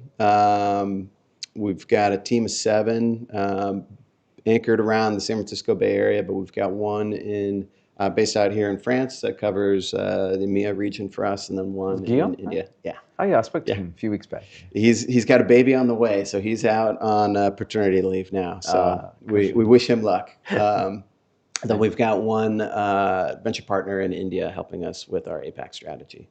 But we're investing out of our 3rd fund, a little over 300 million under management, and our sweet spot is very much kind of seed and Series A entry point. Nice. Maybe you can say something about your presence here. Like, what are you doing with Leonard? Yeah. Well, the Builtworlds Summit is something that I always try to make it out for. That I think it's pretty easy to get tunnel vision if you're in San Francisco thinking just the Bay Area is where everything's happening, and there's a lot that's happening there. But there's no question about it that Europe is a very exciting and active venture scene or venture opportunity for construction tech. When you look just at the global construction value chain, many of the largest players in the world are European. And to many people's surprise, many are French. Whether you're talking about the largest construction firms or non-state-owned construction firms, largest materials companies, building systems, it's kind of all roads lead to Paris, but it's also a very convenient springboard to cover the rest of continental Europe and also UK. And then increasingly more so Middle East as well. So, I try to travel wherever there's community that's building. We're also sponsors of the Contact France program, so I like to make it out here for this. Make a lot of rounds all at the same time. Very nice. No, that sounds good. 11 years you've mentioned brick and mortar. So how have you seen the kind of like technology adapt over that period? Oh man, it's been wild. I mean, one, just the sheer number of startups out there that when we launched brick and mortar in 2015, I remember seeing an article in, I think it was CB Insights. I was talking about the 100 construction tech startups in existence. And depending on what you look at today, that number is somewhere around 4,000 to 5,000. Now, I will not say that all of those startups should be recognized as real startups or real businesses, but the number of people that are focused on this industry and have a vision of a brighter future and want to try to develop solutions to bring about a better future for construction, it's really exciting. And a big thing that's changed is just that the kind of founder profile, that instead of being people that grew up in the construction industry and were trying to develop solutions for pain points they felt, we're now getting people that come from outside of construction tech and people that have had success as previous founders in other verticals that, that might be Stripe or, another tier 1 venture-backed exit, saying, I'm looking for the next big thing. I came across a McKinsey report. Can this be real, that this is such a large market opportunity, that the tools are still so outdated, that the hurdle is so low? What am I missing? It's like, well, it's quite a lot you got to learn, but also yes, please come on and help solve some of our problems, because the people that really know the pain points likely don't know what's possible from a technology standpoint, and it's what we try to really foster is that healthy collaboration between those that really understand the pain points or the use cases and those that are at the bleeding edge of what's possible from a technology standpoint, and get those people working together to build the right solutions that are relevant in the future of construction. That's a magical combination. Is it easier now to run a venture capital firm in construction, or it was 10 years ago? Yeah, I mean, we had to do a lot of explaining before, and that was if we could keep the attention of the person that we were talking to. Yeah. But no longer is that the case. That this isn't a niche. That there were several things that I think over the last 10 years kind of accelerated the learnings of generalist VCs, meaning those that don't have a sector-specific focus. COVID was one of them when the world just sort of shut down and VCs were kind of panicking and saying, oh gosh, what are we investing in? What's going to work? What is an essential service or business? And like, wait a second, construction? Why is construction essential? And so they started looking and then realizing, wait, oh, that's right. This is close to a sixth of global GDP, and has largely been left out of the innovation conversations. It wasn't really until the mid-2010s that solutions that would radically improve construction could actually be built. I think there's a lot of folks that pointed fingers at construction firms and said these cavemen and cavewomen are the reason why there hasn't been a adoption of technology. But unlike most other industries that are either showing up and working in an office or in a factory or a building with a roof on it, construction, you are building something and it is changing day by day. And you've either got limited or no infrastructure. And so what works in a commercial office building from a technology standpoint may or may not work if you're out in the middle of nowhere building the first cell tower. I guess what you have, guess what you don't have if you're building the first cell tower in a developing country? Reliable data connectivity. Yes. And the added challenges of that, it has to be quick to deploy the technology, it has to be cost efficient, and it needs to be easy enough to teach everyone how to use it, because with construction, it's kind of like doing a pickup soccer game and you don't know who's showing up until day of, and then you're trying to work together as a team building something that's never been done before. Like there's a lot of challenges, but just the ubiquity of a lot of the foundational technology that needed to be done to be able to connect the job site or connect people to the cloud, that really started happening. And PlanGrid was one of the first to really demonstrate that the field was ready for purpose-built tech. But that just saying, hey, this worked in one vertical, let's bring it over and slap some yellow and black on it, and we'll say it's a construction solution. A lot of companies that have learned the hard way that doesn't work, that you really do have to be focused on the use cases and the workflows that the end users are actually dealing with day to day. Well, you mentioned PlanGrid, right? So PlanGrid solved Autodesk, building connected, same thing as well. It seems to be like construction tech is a feeder system for these larger, big players, the big tech names that we know in this space. Yeah, what's your feeling around that? Do you think that will change? Do you think they're going to see more like? Well, I guess we haven't seen many IPOs, but etc. Well, and it's it depends how you define incumbent, because Autodesk, while they have definitely had an insatiable M&A thirst and appetite, if you look at that leaderboard of M&A exits for construction software startups, PlanGrid is at the top of the list, but then number 2 is Levelset that got bought by Procore.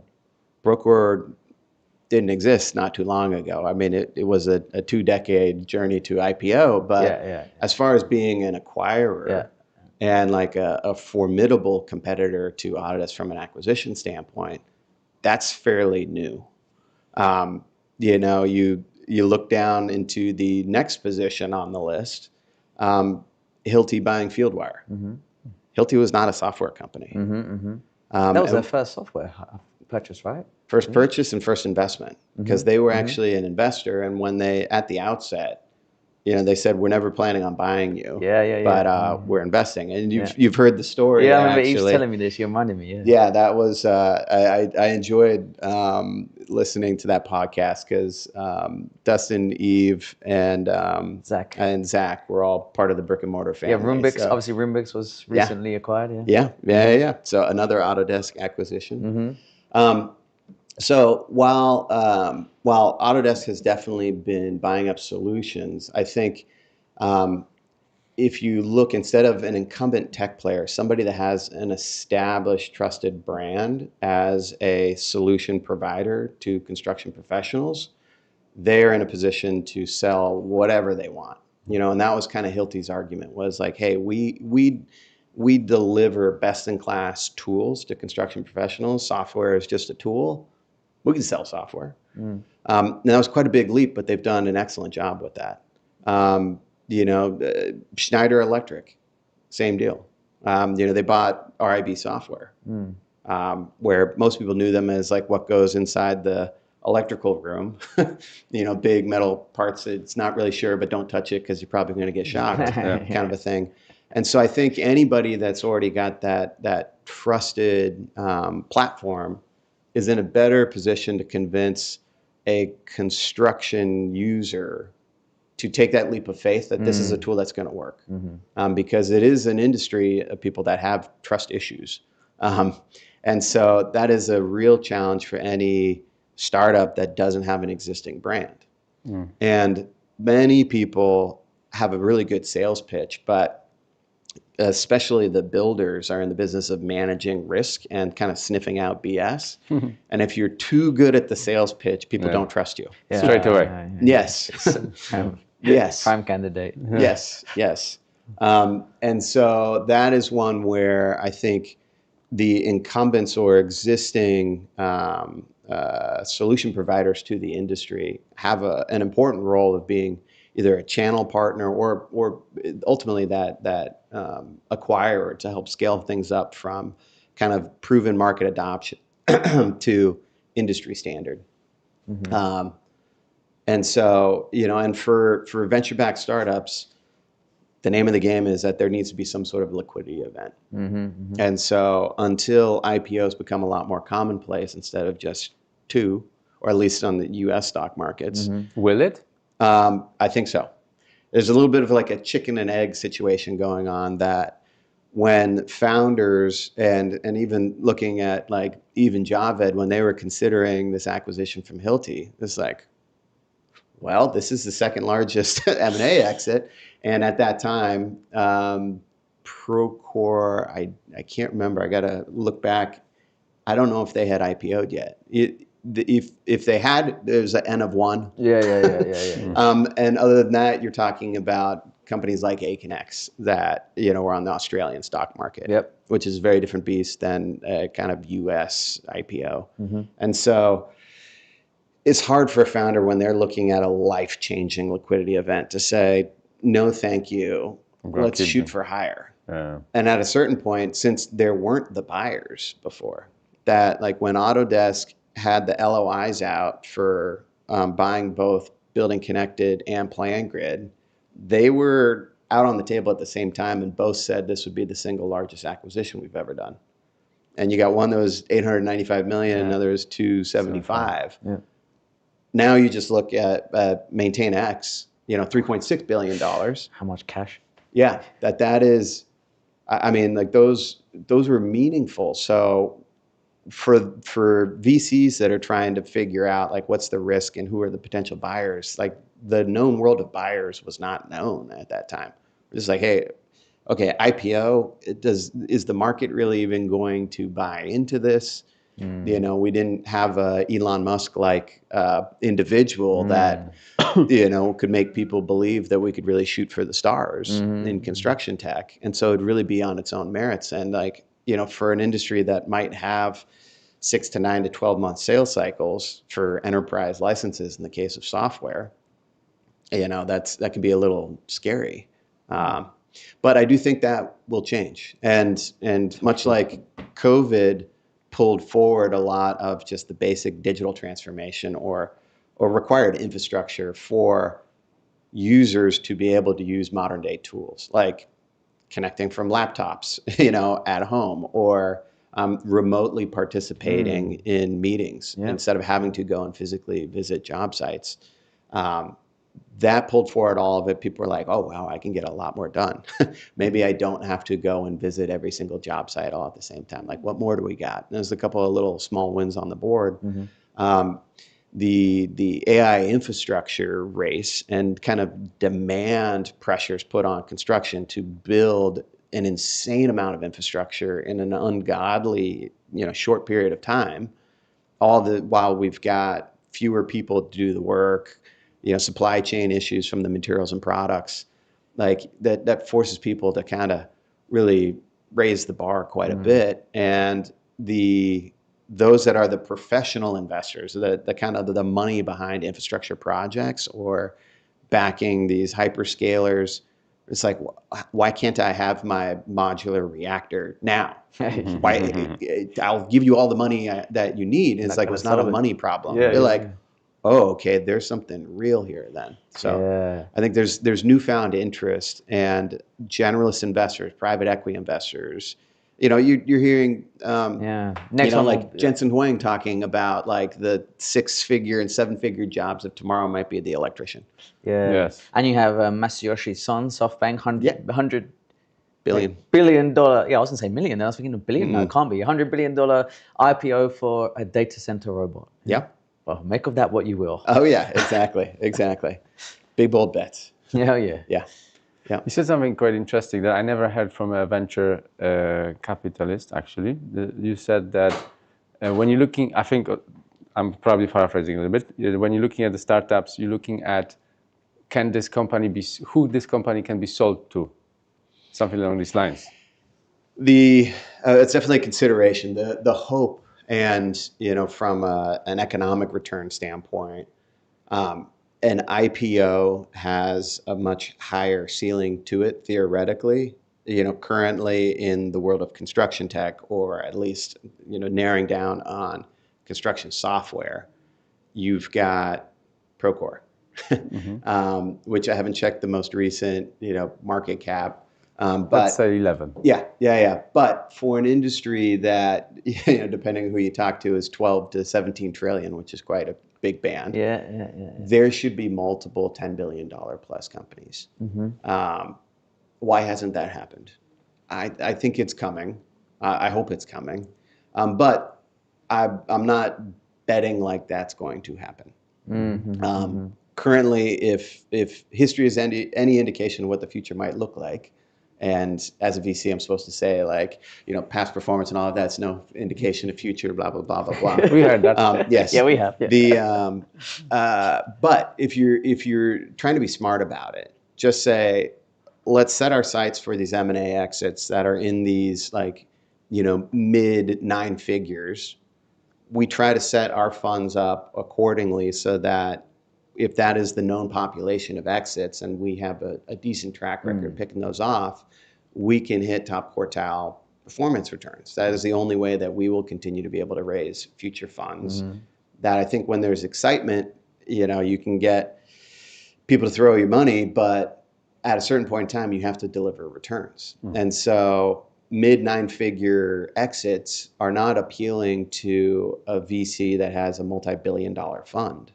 But if you're kind of $150 million fund and you're making meaningful bets that you've got meaningful ownership on these companies that are in the mid 9 figures, that maths. Right. Yeah, very nice. Yeah. But it's challenging. And then gravy if there's an IPO instead. But the old adage of companies don't get sold, they get acquired.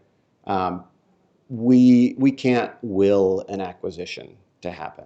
And so I'm a fairly simple mind and just say, look, if you build a great business that is delivering a solution that customers love and people trust you, and you've got a work culture that the best and brightest people want to work with you and they stay, you should have a pretty good future. And if it's an enduring business that is growing and you're in the black instead of in the red, you can either chart your own destiny, or you most likely be entertaining offers for either M&A or considering the IPO route. Very nice. Maybe quickly about solutions that you see right now in construction tech. Like what do you see too much of? Well, one hint is you just announced the Series A with Early Trade, right, yesterday? Yeah. As well. Yeah. So there you go. Financial solutions. Press. Yeah. We're speaking to Guy tomorrow. So. Yeah. Guy. That impressive team. Sort of around some of the dynamics of where money's flowing to right now.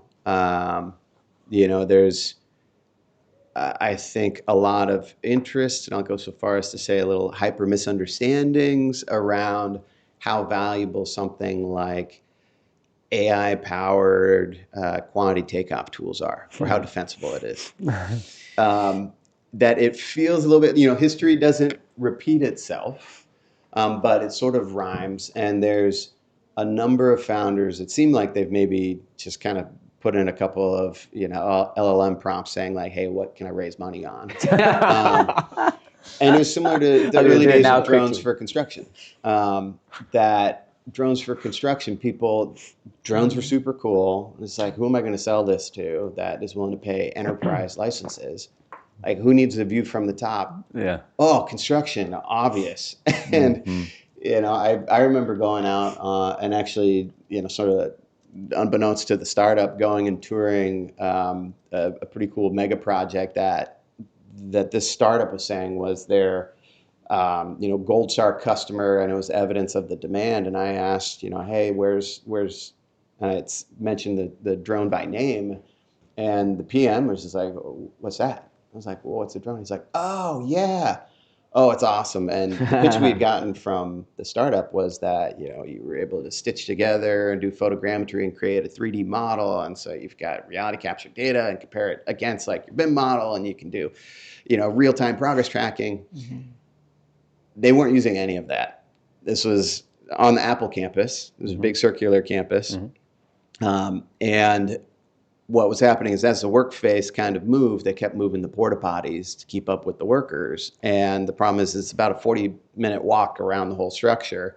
And so anytime they moved the porta potties, they'd fly the drone up, just take one single aerial image, print it out and circle it with a Sharpie where they put the porta potties. And it was the toilet report that they would do every week. And it's like, oh, it's awesome. We can do our toilet report. And it's like, this is a perfect example of how construction, if given a tool that you're already paying for, you got it for free, they'll find some use, but these guys are not going to pay several $100,000 a year for the toilet report.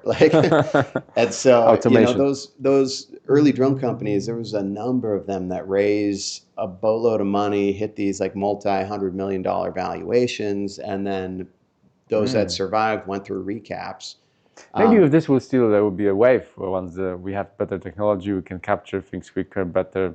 Perhaps, maybe. Completely. Yeah. Completely. And I think it comes down to, again, use case. And, for instance, the toilet report, it's kind of a joke, but, site awareness, site optimization. Like there's ways that you can kind of tease out that toilet report and something that like the guy was just like, oh, this is really cool. I can do this. He's like, we can do so much more. Like you're literally printing out a piece of paper and taping it up around like, oh, we can do a lot more. And so I think there's, and don't get me wrong, there is huge value in speeding up and making quantity takeoffs and estimating and bidding way more efficient. Mm-hmm. But there's a lot of people that don't have anything special around it that are raising way more money, way high of a valuation without a vision of what's going to be a more expansive platform or suite of offerings. Yeah, the thing I hear when I speak to them is like, oh, they just find the easiest way into the customer and then expand their way out. Yes. But if everyone is doing that, then... Yeah.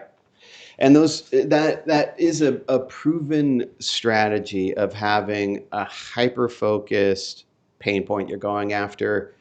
Nothing gives, I think, a project team more heartburn than like, I've got the AI-enabled operating system for you. Can we just call an all-hands meeting? It's like, I can't get everyone together. And it's like, okay, I have a really nuanced thing. Who's in charge of, in the case of like level set, who's in charge of your mechanics liens or you're collecting your lien waivers? I was like, oh, it's like, that's Sam or Henrietta. Hey, come over here. This guy says he's got something that you like.